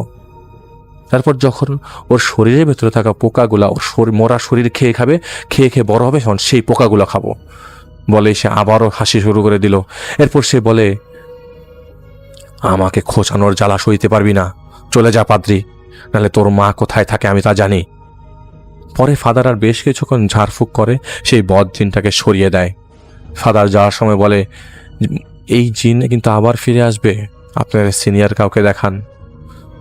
তো মারিয়ার মা মারিয়ার সেই দুই বান্ধবীর সাথে দেখা করে যেদিন ওই সিমেট্রিতে তারা গিয়েছিল আসলে জানতে। উনি জানতে চান কী হয়েছিল সেদিন কেন এরকম, সে কী হয়েছিল যার কারণে তার মেয়ে ভুগছে। তার কেমন সদুত্তর কেউ দিতে পারেনি। তো এখানে যে দুই বান্ধবী ছিল তারা তাদের একজনের ঘরে এলোমেলো হয়েছিল, যেভাবে মারিয়ার ঘরে এলোমেলো ছিল, আরেকজনের কিছুই হয় নাই। তো মারিয়ার মায়ের সন্দেহ হয়, তাহলে এই মেয়েটাকে কিছু করেছে কি না, যার সাথে কোনো সমস্যা হয়নি। এর মধ্যে অন্য আরেকজন ফাদারের কাছে তারা মারিয়াকে নিয়ে যায়। প্রায় প্রতিদিন মারিয়াকে ঝাড়ফুঁক দেওয়া হতো, না হলে মারিয়া রাতে ঘুমাতে পারতো না। এভাবে 1 মাস চলার পর একদিন রাতে মারিয়ার ঘুম ভেঙে যায়। মারিয়া উঠে বসে, সে শুনতে পায় মারিয়ার মা তাকে ডাকছে। মারিয়া তার মার ঘরে যায়, গেট খুলে সে ঘরে ঢুকতেই মারিয়ার বুকটা কেঁপে ওঠে। মারিয়া দেখতে পায় তার বাবা ফ্লোরে পড়ে আছে, তারা সারা শরীরে রক্ত, মনে হচ্ছে যেন চামড়া তুলে ফেলেছে তার বাবার। তার শরীরে অসংখ্য খেকো পোকা কিলবিল করছে, আর মারিয়ার মা তার পাশে বসে একটা একটা করে সেই পোকা তুলে নিয়ে খাচ্ছে। তার মুখটা রক্তে মাখানো। সে মারিয়াকে ইশারা দিয়ে এক হাত দিয়ে তার বাবার শরীর থেকে সেই পোকাগুলো তুলে মারিয়ার দিকে বাড়িয়ে দেয়। তা দেখে মেয়েটা সেখান দিয়ে দৌড় দিয়ে নিজের ঘরে চলে আসে। চিৎকার করে সে সাহায্য চাইছিল বারান্দায় দাঁড়িয়ে। তখনই মেয়েটার মা বাবা এসে মেয়েটাকে শান্ত করে। ওকে বোঝানো হয় কিছুই হয়নি, সব ঠিক আছে। এইভাবে এক একটা দিন যাচ্ছিল। একদিন মারিয়াকে বড় ফাদারের কাছে নিয়ে যাওয়া হয়। বড় ফাদার ছিলেন অভিজ্ঞ। মারিয়াকে দেখিয়ে তিনি বলেন, এই দুষ্টু প্রেত এই বাচ্চাটাকে কেন জ্বালাচ্ছিস? তখন মারিয়া স্বাভাবিকভাবে বলল, ফাদার আমি তো কিছু করিনি। ফাদার বলে, না মা, তোমাকে কেন বলবো? আর ঠিক তখন মারিয়ার কানে ব্যথা শুরু হয়। বড় ফাদার তখন তার মতো করে প্রার্থনা করছিলেন। মারিয়া বলে, ফাদার কারেন্ট চলে যাবে। এটা বলা মাত্রই সেই ভবনের বিদ্যুৎ সংযোগ গোলযোগ বিকল হয়ে যায়। বড় ফাদার তখন বলে, এই দুষ্টু, তুই এমনটা করে কি দেখাতে চাস? তুই শক্তিশালী, ঈশ্বর তোদের নরকের আগুনে জ্বালাবে। আমি তোকে কিছু করার আগে এই মেয়েটাকে ছেড়ে চলে যা। তখন মারিয়ার হঠাৎ করে পুরো শরীর ঝাঁকাতে থাকে। এক সময় ঝাঁকানি থামিয়ে বসে থাকা অবস্থায় দুলতে থাকে মারিয়া। তখন সে একটা কবিতা বলতে শুরু করে। কবিতা শেষ করে সে ফাদারের দিকে তাকিয়ে বলে, জানিস আমি কিভাবে জানি এই কবিতা? তোকে শুনেছি আমি পড়তে এই কবিতা। তখন ফাদার ঝাড়ফুঁক করে মারিয়াকে স্বাভাবিক করে। মারিয়াকে বাড়ি পাঠিয়ে দেন এবং বলেন উনি কিছুদিন পর আসবেন তাদের বাসায়। বড় ফাদার মারিয়ার বাবাকে বলে, সাবধান, ওকে দেখে রাখতে, মনে হচ্ছে এটা একটা শয়তান। সেদিন রাতে বড় ফাদার ঘুমের প্রস্তুতি নিচ্ছিলেন। তিনি শুনতে পেলেন তার বাথরুমে কেউ পানির কল একবার চালু করছে আর একবার বন্ধ করছে। তিনি বাথরুমের গেট খুলে কাউকে দেখতে পাননি। তখনই তিনি টের পেলেন ছোট বাচ্চা একটা মেয়ে হাসতে হাসতে তার পেছন দিয়ে দৌড় দিয়ে চলে গেল। তিনি ঘুরে তাকান এবং তখনই সেই ঘরের বিদ্যুৎ চলে যায়। তিনি চাপায় একটা শয়তানি হাসি শুনতে পাচ্ছিলেন যা তার চারপাশ থেকে আসছিল। ফাদার তখন তার কানে অনেক রকমের কান্না জড়িত কণ্ঠের কথা শুনছিল। ফাদার আমাকে বাঁচান, আমি পড়ে যাচ্ছি। ফাদার আমার জন্য প্রার্থনা করুন। ফাদার আমি মোম জ্বালাতে পারছি না, এরকমের কথা তিনি শুনছিল। আর তখনই লোহার গ্রিলের লোহার রড দিয়ে বাড়ি মারলে যেমন একটা শব্দ হয় তেমন শব্দ হতে শুরু করলো জানালার গ্রিলে। তখন ফাদার তার মতো প্রার্থনা শুরু করলেন। এমন কিছুক্ষণ পরে সে ঘরে বিদ্যুৎ চলে আসে। ফাদার এতটুকু বুঝে গিয়েছিলেন মারিয়াকে কষ্ট দিচ্ছে সেই শয়তানটাই এসেছিল তাকে ধোঁকা দিতে। কিন্তু ফাদার ছিল সৎ এবং দৃঢ় মনোবলের মানুষ, কারণ তিনি ছিলেন একজনে তার কথা আলাদা করে আমি নাই বলি, তাই সে তাকে ভয় দেখাতে পারেনি। বড় ফাদার মারিয়াদেরকে বাসায় যান। ফাদার বাসায় ঢোকার সময় মারিয়া চিৎকার চেঁচামেচি করছিল। ফাদার এসে ঝাড়ফুঁক করে জিজ্ঞেস করেন, কে তুমি? তোমার নাম কি? এভাবে কিছুক্ষণ চলার পর সে উত্তর দিল, পলি। ফাদার বলেন, আমি তোমার সাথে মজা করছি না, বলো তোমার নাম কি? কেন আমাদের মেয়েকে কষ্ট দিচ্ছ তুমি? তো সে অনেকক্ষণ মুখ হাঁ করে বলে, ও হ্যাঁ, তুমি জানতে চাও আমার নাম? আমার নাম ডেভিড। ফাদার জিজ্ঞেস করেন, মেয়েটার হাতের তালুর চামড়া তুমি কেন নিয়েছো? সে উত্তর দেয়, ও তো মরে যাবে, ও খুব সুন্দর, ওর চেয়ে সুন্দর ওর হাতের তালু, খুব সুগন্ধিময়, তাই আমি ওর হাতের তালু উপরে ফেলে আমার কাছে রেখে দিয়েছি। ফাদার বলেন, তুমি যদি আমাদের মেয়েকে পছন্দ করো তবে কেন তুমি তাকে মেরে ফেলতে চাও? কখনো দেখেছো কাউকে নিজের পছন্দের জিনিসকে ক্ষতি করতে? সে বলে, পাদ্রি, তুই চাল পছন্দ করিস? ফাদার বলেন, আমি ওর প্রশ্নের উত্তর চাই। সে বলে, আরে ধুর, তোর প্রশ্নের উত্তর দিয়ে আমার লাভ কি? এটা বলায় ফাদার আবার ঝাড়ফুঁক শুরু করেন। এরপর তিনি জিজ্ঞেস করেন, কেন আমাদের মেয়েকে তুমি ধরে রেখেছ? সে বলতে চায়নি। অনেক জোরাজুরি করার পর সে বলে, সাঁঝের বেলায় আমিও ঘুমাচ্ছিলাম, ও আমাকে জাগিয়েছে, আমন্ত্রণ করেছে, এসে দেখেও চলে যাচ্ছে। ওর পিছু নিয়ে ওর বাসা পর্যন্ত যাই, ওর ঘরে ঢোকার আগেই আমি ওর ঘরে যাই। এত সুন্দর ঘর আমার ভালো লাগেনি, ওলট পালট করে দিয়েছি। বাইরে আজানের শব্দে আমার খুব কষ্ট হচ্ছিল, যন্ত্রণা পাচ্ছিলাম, মনে চাচ্ছিল টেনে ছিঁড়ে ফেলতে মারিয়াকে, কিন্তু হাতের কাছে পাইনি, তাই আমি ওকে ধরে ফেলেছি। পাদ্রি, আমি কোথাও যাব না, কেউ আমাকে কিছুই করতে পারবে না। তখন ফাদার ঝাড়ফুঁক দিতে শুরু করেন এবং এক পর্যায়ে মারিয়ার কালো বমি শুরু হয়। বমির সাথে সাথে সে মৃত শরীরের খেকো পোকাগুলো বেরিয়ে আসতে শুরু করে। এতটা বমি আর এত পোকা দেখে সহ্য করার মতো পরিবেশ ছিল না। সেই বমি থেকে একটা উটকো বাজে গন্ধ চারদিকে ছড়িয়ে পড়ে। সে বলতে থাকে, পাদ্রি থাম, না থামলে মারিয়ার কলিজা টিপে দেব। বড় ফাদার থামেন, বড় ফাদার বলে যে না, আমি থামবো না। তিনি ঝাড়ফুঁক করতে লাগলেন এবং এক সময় মারিয়া বেহুশ হয়ে যায়। সেদিন থেকে এক সপ্তাহ মারিয়া ভালো ছিল এবং একদিন মারিয়া আয়নার সামনে দাঁড়িয়ে কিছু করছিল। মারিয়া লক্ষ্য করে আয়নায় ও বসে আছে, কিন্তু আসলে তখন মারিয়া দাঁড়িয়ে ছিল। হঠাৎ আয়নায় মারিয়া কিছু একটা চিবাতে শুরু করে, আর ঠিক তখনই সে টের পাচ্ছিল সে মুখে কিছু চিবাচ্ছে, আর তীব্র যন্ত্রণা তার মুখের ভেতর এবং ঠোঁটের পাশ দিয়ে রক্ত দিয়ে বের হয়ে শুরু করে। সে আয়নায় দেখতে পায় আয়নার মধ্যে থাকা মারিয়া জিভ বের করে, কাঁচ দিয়ে জিভ কেটে বের করে ফেলেছে। আর তা দেখে চিৎকার দিয়ে দৌড় দিয়ে সেই ঘর থেকে পালিয়ে যায়। ওর মুখ রক্তাক্ত ছিল। হাসপাতালে নেওয়ার পর দেখা যায় জিভ এবং মুখের ভেতর কেটে গেছে বিভিন্ন জায়গায়। আপনারা যারা ওই মৃগী রোগীর, তাদের কিন্তু মাঝে মধ্যে এরকম দেখা যায় যে মৃগী রোগ যখন সিজার অ্যাটাক হয় তখন কিন্তু এরকম জিহ্বায় কামড় দিয়ে ফেলে। তো এই কন্ডিশনটা ওরকমই, জিভ কেটে গেছে ভিতরে, মুখের ভেতরে। ওকে সবসময় ঝাড়ফুঁক করা হতো, ঝাড়ফুঁক করলে সে খারাপ জিন চলে যেত, আবার ফিরে আসতো কিছুদিন পর পর, এভাবেই চলছিল। এরপর ফাদার জাহিদ ভাইকে বলেন, বড় ফাদার ছাড়া ওরা বেশ কয়েক জায়গায় সাহায্য চেয়েছিল, কিন্তু এরকম কিছুদিন পর পর ফিরে আসতো সেই শয়তান। তো গতকাল যখন জাহিদ ভাই এখানে ছিল, তখন বড় ফাদার ঝাড়ফুঁক করছিলেন এবং সেখান থেকে পালিয়ে যাওয়ার চেষ্টা করে। তো জাহিদ ভাই শোরগোল শুনে এসে দেখে মারিয়া দাঁড়িয়ে, জাহিদ ভাই তখন দাঁড়িয়ে ছিল বাইরে, আর ওই মুহূর্তে ভেতরে বড় ফাদার ওই মেয়েটার ট্রিটমেন্ট করছিল। তো তখন এই পাদ্রি এই ছোট ফাদার এসে দেখে যে তিনি দাঁড়িয়ে আছে। তো ভেতরে যাওয়ার সময় জাহিদ ভাই মারিয়াকে বলতে শুনে ওই সুরটাকে বের করে দেয়, নইলে ভালো হবে না। পরে মারিয়া ঝাড়ফুঁকের সময় সমানে জাহিদ ভাইকে গালি দিচ্ছিল। সে অনেক কথা বলেছিল জাহিদ ভাইয়ের নামে। তো তাই সেই ফাদার এসেছে জাহিদ ভাইয়ের সাথে কথা বলতে। তো উনি বলছিলেন যে আমরা বিশ্বাস করি ঈশ্বর সাহায্য পাঠানোর সবার জন্যই। এরপর ফাদারের সাথে জাহিদ ভাইয়ের কথা হয় আরও, এবং জাহিদ ভাইয়ের ব্যাপারে তাকে বলে এবং তার কাছ থেকে মারিয়াদের ঠিকানা সংগ্রহ করে। ফাদার বিদায় নিয়ে সেখান থেকে চলে যায়। তো জাহিদ ভাই মতো চলে আসে এবং মনে হতে লাগলো জাহিদ ভাইকে কেউ ফলো করছে। তো জাহিদ ভাই শরীরে কাটা দিতে লাগলো, কিন্তু বেশ কিছুক্ষণ পর জাহিদ ভাই আর সেই জিনিসটা অনুভব করেনি। রাতে নাম ঠিকানা দিয়ে অপেক্ষা করছিল। তো এতক্ষণ যা লিখেছে জাহিদ ভাই, তার সব কিছুই এমনভাবে পাল্টে যাবে তা জাহিদ ভাই কখনো চিন্তা করেনি। জাহিদ ভাই ভেবেছিল যে শয়তান টাইপের কেউ হবে, কিন্তু বাস্তবটা ছিল অবিশ্বাস্য। উনি এসে প্রথমেই বলেন, জাহিদ ভাইয়ের আমির, আল্লাহু ইয়াবসুতুরু রিজকি লিমান ইয়াশাউ মিন ইবাদিহি ওয়া ইয়াকুদিরুল্লাহ ইন্নাল্লাহা বিকুল্লি শাইইন আযীম। সূরা আনকুবাতের আয়াত 62। আল্লাহ তার বান্দাদের মধ্যে যাকে ইচ্ছা রিজিক প্রসারিত করে দেন, যাকে ইচ্ছা সংকুচিত করে দেন। নিশ্চিতভাবেই তিনি সব কিছুর ব্যাপারে অবগত। চাইলে কি কেউ কারো ভাগ্য ছিনে নিতে পারে? না, পারে না। তারা অজ্ঞ, জ্ঞানহীন। জিজ্ঞেস করে দেখো তো মারিয়ার বিদেশ যাওয়ার কোনো ইচ্ছে ছিল কিনা। জাহিদ আমির সাহেব বলছে, কারণ যে ওর ক্ষতি করেছে সে চেয়েছে মারিয়া যেন সফলতা লাভ করতে না পারে। কেউ তাকে জাগায়নি। কাফেরের স্বভাব মিথ্যা বলার। মেয়েটার বান্ধবী যে প্রথম দিন মারিয়াকে ফোন দিয়ে বলেছিল তার ঘর এলোমেলো, আসলে সে বানিয়ে বলেছিল এই কথা। আর ঘটনাচক্রে তার ফোন কলের কথাটা মিলে যায়। এখন কেউ যদি সন্দেহ করে জাদুটোনার, তবে যাতে সেই নিরপরাধ মেয়েটাকে যেন এখন নিরপরাধ হয় সেটাই তিনি ব্যবস্থা করেছিল।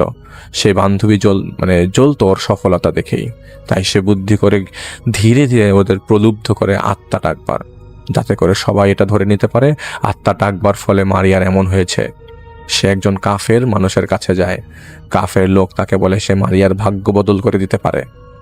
এজন্য মারিয়ার হাতের তালুর চামড়া লাগবে। তারা সেই দুষ্ট কাফের জিনের কাছে সাহায্য নেয়। তারা তার কথা মতো সেই সময়ে যখন তারা সিমেট্রিতে ছিল তখন সেই মেয়ে মারিয়ার চুল সহ কিছু জিনিস সবার অগোচরে সংগ্রহ করে নিয়ে সেই কাফের মানুষের কাছে দিয়েছে, এবং এরপর মেয়েটার হাতের তালুর কিছু অংশ সেই জিন নিয়ে যায়। এগুলো গোমরাহ, ভুল, কেউ কারো রিজিক নিতে পারবে না। সেই জিন মারিয়াকে অসুস্থ করে দেয়। বিনিময়ে সেই মেয়ে কিছু তো অবশ্যই পেয়েছে। এখনো সময় আছে, যদি তারা চায় অবশ্যই আমরা সাহায্য করব। সেদিন রাতে তিনি চলে যান। সেদিন দুপুরে জাহিদ ভাই ফাদারকে ফোন দিয়ে জানতে চায় মারিয়ার অন্য দুই বান্ধবীর কথা, তারা কে কোথায় করছে, কি করছে। পরে ফাদার জাহিদ ভাইকে জানান মারিয়ার এক বান্ধবী স্কলারশিপ পেয়ে ইউকেতে চলে গেছে। মারিয়ার কন্ডিশন খারাপ হওয়ার ওরটা ওর বান্ধবীকে দেওয়া হয়, আর আরেক বান্ধবী তার মতোই পরে লেখা চালিয়ে যাচ্ছে। মারিয়া স্কলারশিপের জন্য অ্যাপ্লাই করেছিল, সেটা হয়নি, সেটা নিয়ে গেছে মারিয়ার আরেক বান্ধবী। তো যাই বুঝতে পারে এই সেই মেয়ে যে স্কলারশিপ পাওয়ার জন্য এই কাজটা করেছে। তো যাই ফাদারের সাথে দেখা করে, ফাদারকে বুঝিয়ে বলে, কিন্তু এটা যে বান্ধবী করেছে তা জাহিদ ভাই এড়িয়ে যায়। তো জাহিদ ভাই মারিয়ার বাবার সাথে কথা বলে। এর মধ্যে কিন্তু মারিয়া ঠিক ছিল। 2 দিন পর সব প্রস্তুতি নিয়ে জাহিদ ভাই মারিয়াদের বাসায় যায়। আগে থেকেই সেই বদ জিন মারিয়াকে ধরে রেখেছিল। জাহিদ ভাই ঘরে ঢুকে মারিয়ার সামনে বসেছিল। জাহিদ ভাই তাকিয়েছিল ওর দিকে। কিছু সময় জাহিদ ভাই কথা বলেনি, আর তখন সে বলতে শুরু করে, ভাব দেখাচ্ছিস, সেদিন তুই আমাকে আঘাত করেছিলি, আর আজ এখানে এসে পড়েছিস। শুন, আমি সব জানি কে তুই, কি করিস তুই একটা ধান্দাবাজ।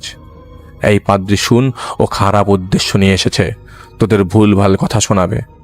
তো ফাদার ছিলেন আর মারিয়ার মা বাবা ছিল ওখানে ওই মুহূর্তে। ফাদার ভদ্রভাবে তাকে কথা বলতে বলে। সে বলে, আচ্ছা, আমার কথার বিশ্বাস নেই। আমার দিকে তাকিয়ে বলে, এই তোর না হাতে ব্যথা, তুই না হাত বেঁধে রেখিস ব্যথা কমানোর জন্য? কি সত্যি বলছি না?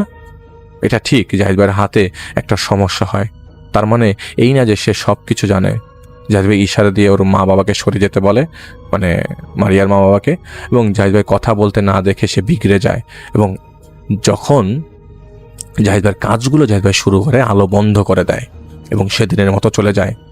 এরপর প্রায় কিছুদিন মারিয়ার আর সমস্যা হয় নাই। এর মধ্যে একদিন রাতে মারিয়ার মার ঘুম ভেঙে যায় কাকের ডাক শুনে। তিনি তার মেয়ের ঘরে দেখতে পান তার মেয়ে একটা কাক ধরে সেই কাকটাকে ছিঁড়ে ফেলে অবস্থায় খাচ্ছে। মারিয়া উঠে দাঁড়ায় এবং দেয়ালে ইশারা করে। ওর মা ভয়ার্তভাবে দেয়ালের দিকে তাকিয়ে দেখে একটা মানুষের মতো শরীর, রীতিমতো যেভাবে কসাইরা মাংস ঝুলিয়ে রাখে সেভাবে দেয়ালে ঝুলে আছে। মাথা চুল ছাড়ার কিছুই নেই, মনে হচ্ছে দেহের চামড়াটা কেউ তুলে ফেলেছে। তিনি চিৎকার দিয়ে ঘর থেকে বেরিয়ে যান এবং ওর বাবাকে ডেকে আনেন। তিনি এসে দেখতে পান মারিয়া দেয়ালে নিজের মাথা নিজে ঠুকছে। ঘর ভর্তি সেই মৃত শরীর, খেকো সেই পোকাগুলো কিলবিল করছে। বারান্দার গেটে বাড়ি মারার শব্দ আসছে, গ্রিলের রড দিয়ে বাড়ি মারার শব্দ আসছে। তারা প্রার্থনা শুরু করে দেন মেয়েকে সেই ঘর থেকে বের করে নিয়ে আসেন। জাহিদ ভাইকে ফোন দেন। জাহিদ ভাই নিজে ফোনের মধ্যে শুনছিল গ্রিলে বাড়ি মারার শব্দ, কাকের ডাকের শব্দ। যাই লাউড স্পিকারে একটা সুরা পড়ে দিল। কিছুক্ষণ পর সব থেমে যায়। পরে সেই ঘরে যে সেই কাকের আধা খাওয়া দেহ পাওয়া যায়, আর কিছুই পাওয়া যায় না। আসলে সেই রাতে সে চেয়েছিল মারিয়াকে মেরে ফেলতে। জাহিদ ভাই আমির সাহেব বলে দিয়েছিলেন যতদিন পর্যন্ত তিনি মারিয়ার হাতের তালুর চামড়াটা খুঁজে না পাচ্ছেন ততদিন পর্যন্ত জাহিদ ভাই কোনো না কোনোভাবে যেন কথা না বলে সেই কাফের জিনের সাথে। সেজন্য কিছু জিনিসপত্র তাদের দেয় ব্যবহার করতে। যখনই মারিয়ার সমস্যা হবে তারা যেন সেটা ব্যবহার করে। সেই রাতেই জাহিদ ভাই আমির জাহিদ সাহেবকে খুব বলেন খোঁজ পেয়েছি চামড়াটার। জাহিদ ভাইকে কিছু নিয়ম শিখিয়ে দেয় এবং পরদিন মাগরিবের পর জাহিদ ভাই মারিয়াদের কাছে জাহিদ ভাইকে যেতে বলেন। এই জন্য সেই রাতে হামলা করে। চামড়াটা খোঁজার পেছনে কারণ ছিল যদি সেই শয়তান জিনও চলে যায় তাহলে মারিয়ারও ক্ষতি করত দূরে বসে সেই চামড়াটা দিয়ে। জাহিদ ভাই সেদিন মারিয়ার বাসায় যায়। তো কি বলবে জাহিদ ভাই, এত কিছু গত 6-7 মাসে মেয়েটা সহ্য করেছে, তার বাবা মা সহ্য করতে করতে ক্লান্ত পরিশ্রান্ত ছিল। জাহিদ ভাই ঘরে প্রবেশ করে ঘর অন্ধকার করে দেয় এবং কিছু নিয়ম পালন করে। জাহিদ সাহেবের আমির সাহেব তখন সেখানে আসে। মারিয়া অন্ধকারে আবছায়ার মতো জাহিদ সাহেব আমির সাহেবকে দেখছিল। সে জাহিদ ভাইকে এটা বলার পর তাকে অভয় দিল, বলে উনি ভালো লোক, ভয় করতে হবে না, মনে বিশ্বাসের জোর আনুন, শয়তান কখনোই সফল হতে পারবে না। তবে ওর মা বাবা এবং সেই ফাদার তখন উপস্থিত ছিল সেই জায়গায়। জাহিদ ভাই আমির সাহেব কিছু করছিলেন যার জন্য সেই কাফের জিন এসে বলছিল যন্ত্রণা দিস না, সইতে পারছি না। তখন আমির সাহেব তাকে বলে, আজ তুই সব কিছু বলবি, কি করেছিস সব কিছু। যদি না বলিস তবে এমন শিক্ষা আজ পাবি যা তুই কল্পনাও করিসনি। আসলে আমির সাহেবের কথা জাহিদ ভাই ছাড়া আর কেউ শুনছিল না। ওই মারিয়ার মধ্যে থাকা জিনের কথা শুনছিল, কিন্তু তারা অনুভব করছিল আরও কেউ সেই ঘরের মধ্যে আছে। অনেক কষ্ট দেওয়ার পর সে বলতে শুরু করে, আমি বৈরাগী, ধীরেন কবিরাজকে আমি দীক্ষা দিচ্ছি 7 বছর ধরে। ধীরেন আমাকে বলেছে ওর ভাগ্য ওর বান্ধবীর সাথে ওদল বদল করে দিতে। ওর বান্ধবীর নাম শিলা, বিদেশে চাকরিটা যেন মারিয়ার না হয়ে ওর যেন হয়ে যায়। বিনিময়ে আমাকে 6টা ছাগল দিয়েছিল, কিন্তু সুযোগ পাচ্ছিলাম না। তাই আমি বলেছিলাম ওকে মরা দেহ পোতার জায়গায় গোধূলি লগ্নে নিয়ে যেতে।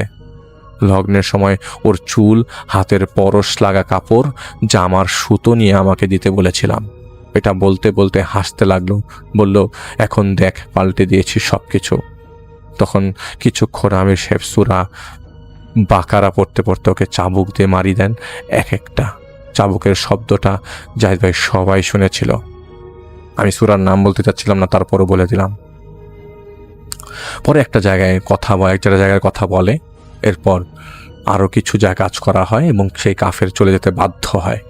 আমির সাহেবকে জাহিদ ভাই বলতে শুনেছিল, চলে যা, যত দূরে যেতে পারিস। তোর এবং তোর ইনসানির সাথে তোদের আল্লাহ বিচার করবেন। তোদের শরীর পচে যাবে, খুলে পড়বে তোদের শরীরের আব্রাহার মতো। তোরা বেঁচে থাকা অবস্থায় যন্ত্রণায় ভুগবি, জিল্লাতের মৃত্যু হবে তোদের, ধ্বংস হবি, তোরা হতেই হবে। বেরিয়ে যা বলে তিনি চাবুক ঘোরাতে শুরু করেন। সেই জিন সারা জীবনের জন্য চলে যায়। এরপর থেকে মারিয়া সুস্থ হয়ে স্বাভাবিক জীবনে ফিরে আসে। সেই কাফের মুখের কথা শুনে ওর বাবা এবং সেই ফাদার অবাক হয়ে গিয়েছিল। জাহিদ ভাই তাদের বুঝিয়েছিল সেগুলো নিয়ে ঘাটাঘাটি না করতে। এত কিছুর মধ্যে জাহিদ ভাই একবারও একটা কথাও জাহিদ ভাইয়ের জিনের সাথে কথা বলেনি। অভাবনীয় ক্ষতি এসে করেছে তার বান্ধবীর। কেউ কারো ভাগ্য খারাপ করতে পারবে না বা বদল করতে পারবে না। এটা কুফর, এটা ভুল। নিজ প্রচেষ্টায় অগ্রসর হতে হয় আমাদের। তো জাহিদ ভাই জানে না তার বান্ধবী কেমন আছে, আর তাদের বাড়াবাড়ি করতেও দেয়নি। পরে মারিয়া দেশের বাইরে আরেকটা চাকরি পায়। তার বাবা মা তাদের মেয়েকে নিয়ে দেশের বাইরে পরে চলে যান। তো জাহিদ ভাই একটা মেসেজ দিয়েছে যে খারাপ কাজ করে যদি মনে করেন জিতে গিয়েছেন, তবে বলতে যাই আপনি জেতেননি, নিজেকে খারাপদের দলে অন্তর্ভুক্ত করে নিয়েছেন। আল্লাহ সব দেখেন, আল্লাহ সব জানেন। এটাই ছিল জাহিদ ভাইয়ের প্রথম স্টোরি। আশা করছি আপনাদের ঘটনা ভালো লেগেছে। আসসালামু আলাইকুম রাসেল ভাই, আপনাকে অসংখ্য ধন্যবাদ আমাকে সুযোগ করে দেওয়ার জন্য। আমার নাম রাকিব। ঘটনাটি 2022 সালের বর্ষাকালের। আমি তখন একটি ওষুধ কোম্পানিতে কাজ করতাম। এক রাতে জরুরি কাজে আমাকে কুড়িগ্রামের একটি প্রত্যন্ত গ্রামে যেতে হয়। রাত তখন প্রায় 11:30। শেষ বাস থেকে নেমে দেখি চারপাশে খুব নিস্তব্ধতা, শুধু ঝিঝি পোকার ডাক আর কোথাও দূরে শেয়ালের ডাক। গ্রামের লোকজনেরা বলতেন, ভাই সামনে যে বড় বটগাছটা দেখবেন, রাত হলে ওই দিক দিয়ে যাবেন না, অন্য রাস্তা দিয়ে যান। আমি এসব কুসংস্কার বলে হেসে উড়িয়ে দিয়েছিলাম। মোবাইলের টর্চ জ্বালিয়ে আমি হাঁটতে শুরু করলাম। কিছুক্ষণ পর বিশাল একটি বট গাছের সামনে আমি পৌঁছালাম। গাছের ডালগুলো যেন মাটিতে নেমে এসেছে। হঠাৎ ঠান্ডা বাতাস বইতে শুরু করল। আর ঠিক তখনই আমি শুনতে পেলাম টুনটুন একটি শব্দ, মনে হলো কারো নুপুরের শব্দ। আমি টর্চ ঘুরিয়ে চারদিকে আলো ফেললাম, চারপাশে কেউ নেই, ফাঁকা। আমি আবারও হাঁটতে শুরু করতেই শব্দটা এবার একবারে আমার পেছন থেকে আসছে। আমি সাহস করে আবারও পেছনে তাকালাম, কেউ নেই, কিন্তু মাটির কাদায় স্পষ্ট দেখা গেল দুটি ভেজা পায়ের ছাপ, যা আমার দিকে এগিয়ে আসছে। রাকিবের হাত থেকে টর্চটা প্রায় পড়েই যাচ্ছে। অন্ধকারের মধ্যে অবয়টি ধীরে ধীরে মাটিতে নামল। তার মুখটা পরিষ্কার দেখা যাচ্ছিল না, শুধু মনে হচ্ছিল লম্বা চুল মুখ ঢেকে রেখেছে। হঠাৎ অবয়টা একবারে স্থির হয়ে গেল, তারপর খুব ধীরে ধীরে মাথা দিল। রাকিবের বুকের ভিতরটা যেন কেঁপে উঠল, কারণ মুখে কোনো চোখ ছিল না, শুধু কালো ফাঁকা দুটি গর্ত। সে কাপা গলায় বলল, কে কে আপনি? উপাস থেকে কোনো উত্তর এলো না, বরং চারপাশে একসঙ্গে অনেকগুলো মানুষের ফিসফিসানি শোনা গেল। ফিরে যাও, এখনো সময় আছে, পেছনে দাগিও না। রাকিব আর এক মুহূর্ত দেরি না করে দৌড়াতে শুরু করল। কিন্তু রাকিব যতই দৌড়াচ্ছিল না কেন, তার মনে হচ্ছিল একই বটগাছের পাশের বারবার সে ফিরে আসছে। হঠাৎ রাকিব সামনে একজন বৃদ্ধকে দেখতে পেল, তার হাতে একটি হারিকেন। বৃদ্ধ শান্ত গলায় বললেন, তোমাকেও দেখে ফেলেছে, এখনো নিজে না চাইলে তুমি এই রাস্তা ছাড়তে পারবে না। রাকিব আতঙ্ক হয়ে জিজ্ঞেস করলো, আপনি কি বলছেন? বৃদ্ধ কিছুক্ষণ চুপ করে উত্তর দিল, এই বটগাছের নিচে বহু বছর আগে এক নববধূ রহস্যময়ভাবে মারা গিয়েছিল। তারপর থেকে গভীর রাতে যেই এই পথ দিয়ে একা যায়, সে অদ্ভুত অদ্ভুত সব ঘটনা দেখে। কেউ ফিরে আসে, কেউ আর কখনো আসে না। বৃদ্ধের কথাগুলো শেষ হতেই হারিকেনের আলো হঠাৎ ধপ করে নিভে গেল, আর অন্ধকারের ভিতরে আবারও সেই নুপুরে টুন টুন টুন শব্দটি ভেসে এল। রাকিব বুঝতে পারলো এবার শব্দটা তার ঠিক পিছনেই হচ্ছে। রাকিব ধীরে ধীরে পিছনে তাকাল। যেখানে কয়েক সেকেন্ড আগেও কেউ ছিল না, সেখানে এখন সাদা পোশাক পরা সেই অবয়টি মাত্র কয়েক হাত দূরেই দাঁড়িয়ে, মাথা নিচু করে, আর তার লম্বা চুল মাটি ছুঁয়ে আছে।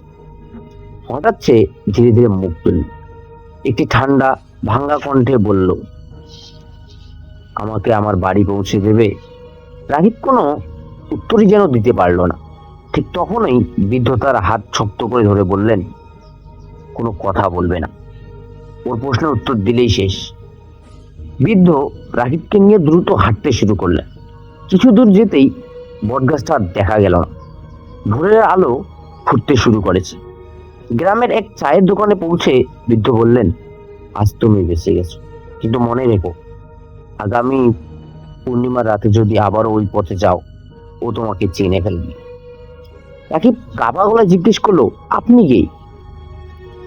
দোকানদার অবাক হয়ে বললেন, কোন বৃদ্ধ? আপনি তো একাই এখানে এসেছেন। রাকিব যেন তৎক্ষণাৎ স্তব্ধ হয়ে গেল। সে পেছনে তাকালো, বৃদ্ধের যেন কোন চিহ্নই নেই, কিন্তু নিজের ডান হাতে তাকিয়ে তার বুক যেন হিম হয়ে গেল, কারণ সেখানে স্পষ্ট 5টি কালো আঙ্গুলের দাগ। সেই দাগ কয়েক সপ্তাহে মিলিয়ে যায়নি, আর আজও পূর্ণিমার রাতে গভীর নীরবতার মধ্যে রাকিবের কানে ভেসে আসে সেই পরিচিত নুপুরের শব্দ, টুনটুন। আর মনে হয় কেউ যেন অন্ধকার থেকে ফিসফিস করে বলছে, আমি এখনো তোমার অপেক্ষা করছি। এই ঘটনার প্রায় 6 মাস কেটে গেল। রাকিব আর কখনো সেই গ্রামে যায়নি, কিন্তু প্রতি পূর্ণিমা রাতে ঠিক 3:13 তার ঘুম ভেঙে যেত।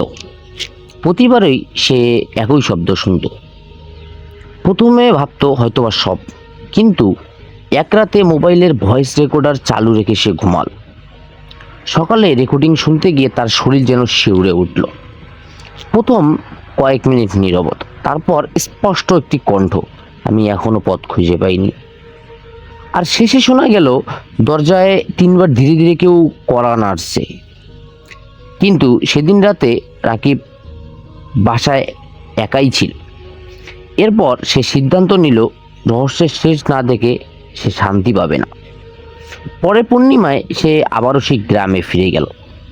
বটগাছের নিচে পৌঁছাতেই চারপাশের বাতাস যেন অস্বাভাবিক ঠান্ডা হয়ে গেল। হঠাৎ দূরে একটি ক্ষীণ আলো দেখা গেল। আলোটা অনুসরণ করতে করতে সে একটি পুরনো ভাঙ্গা মন্দিরের ধ্বংসাবশেষে এসে পৌঁছালো। সেখানে গ্রামের সবচেয়ে বৃদ্ধ একজন লোক অপেক্ষা করছিলেন। তিনি বললেন, যাকে তুমি দেখেছো সে কাউকে হত্যা করে না, সে শুধু অপেক্ষা করে কেউ যেন তার অসমাপ্ত কষ্টের কথা মনে রাখে। বৃদ্ধ জানালেন, বহু বছর আগে এক নববধূ ডাকাতের আক্রমণে প্রাণ হারিয়েছিলেন। তারপর থেকে মানুষ ভয়ে নানা গল্প বানিয়ে তাকে অভিশপ্ত আত্মা বলে ছড়িয়ে দেয়। রাকিব চুপচাপ বটগাছের নিচে একটি প্রদীপ জ্বালিয়ে তার জন্য প্রার্থনা করল। হঠাৎ সেই পরিচিত নূপুরের শব্দ শোনা গেল, টুনটুন। কিন্তু এবার শব্দটা ধীরে ধীরে দূরে সরে যেতে লাগলো। কয়েক মুহূর্ত পর চারপাশ একবারে নীরব। বটগাছের পাতার ফাঁক দিয়ে পূর্ণিমার আলো নেমে এল। সেই রাতের পর থেকে রাকিব আর কখনো নূপুরের শব্দ শোনেন। তবে গ্রামের মানুষ আজও বলে, পূর্ণিমা রাতে যদি কেউ সেই বটগাছের পাশ দিয়ে যায়, বাতাসে খুব মৃদু একটি ফিসফিসানির শব্দ ভেসে আসে। এরপর পর এই ঘটনার প্রায় 1 বছর কেটে যায়। রাকিবের সবকিছু ঠিকঠাকই ছিল, কিন্তু রাকিব একদিন পুরনো ফোনটি তার চালু করলো, যেখানে সেই রাতের ভয়েস রেকর্ডিং এখনো ছিল। সে প্লে করতেই প্রথমে নীরবতা, তারপর হঠাৎ স্পিকারে একটি অচেনা পুরুষ কণ্ঠ ভেসে এলো, তুমি ভেবেছো সব শেষ? রাকিব যেন তৎক্ষণাৎ সব চমকে গেল। এই কণ্ঠ সে আগে কখনো কোথাও শোনেনি। ঠিক তখনই ফোনের স্ক্রিন নিচ থেকেই জ্বলে উঠল। কোনো নাম্বার ছাড়াই একটি কল আসছে। সে সাহস করে রিসিভ করলো। ওপাশ থেকে খুব ধীরে একটি কণ্ঠ বলল, বটগাছের নিচে যে ছিল সে একা ছিল না। সঙ্গে সঙ্গে কলটি কেটে গেল। পরের দিন সকালে খবর এলো, সেই গ্রামের শতবর্ষী বটগাছটি রাতের ঝড়ে হঠাৎ নাকি ভেঙে পড়েছে। কিন্তু আশ্চর্যের বিষয়, গাছের শিকড় নিচে একটি বহু পুরনো ইটের ঘর আবিষ্কৃত হয়েছে, যেটির অস্তিত্ব আগে কেউ জানতো না। রাকিবের মনে হলো হয়তো আসল রহস্য এখনো শুরু হয়নি। এরপর পর রাকিব আর কখনো এসব কিছুর সম্মুখীন হয়নি। ধন্যবাদ রাসেল ভাই, আজকের ঘটনাটি পর্যন্তই।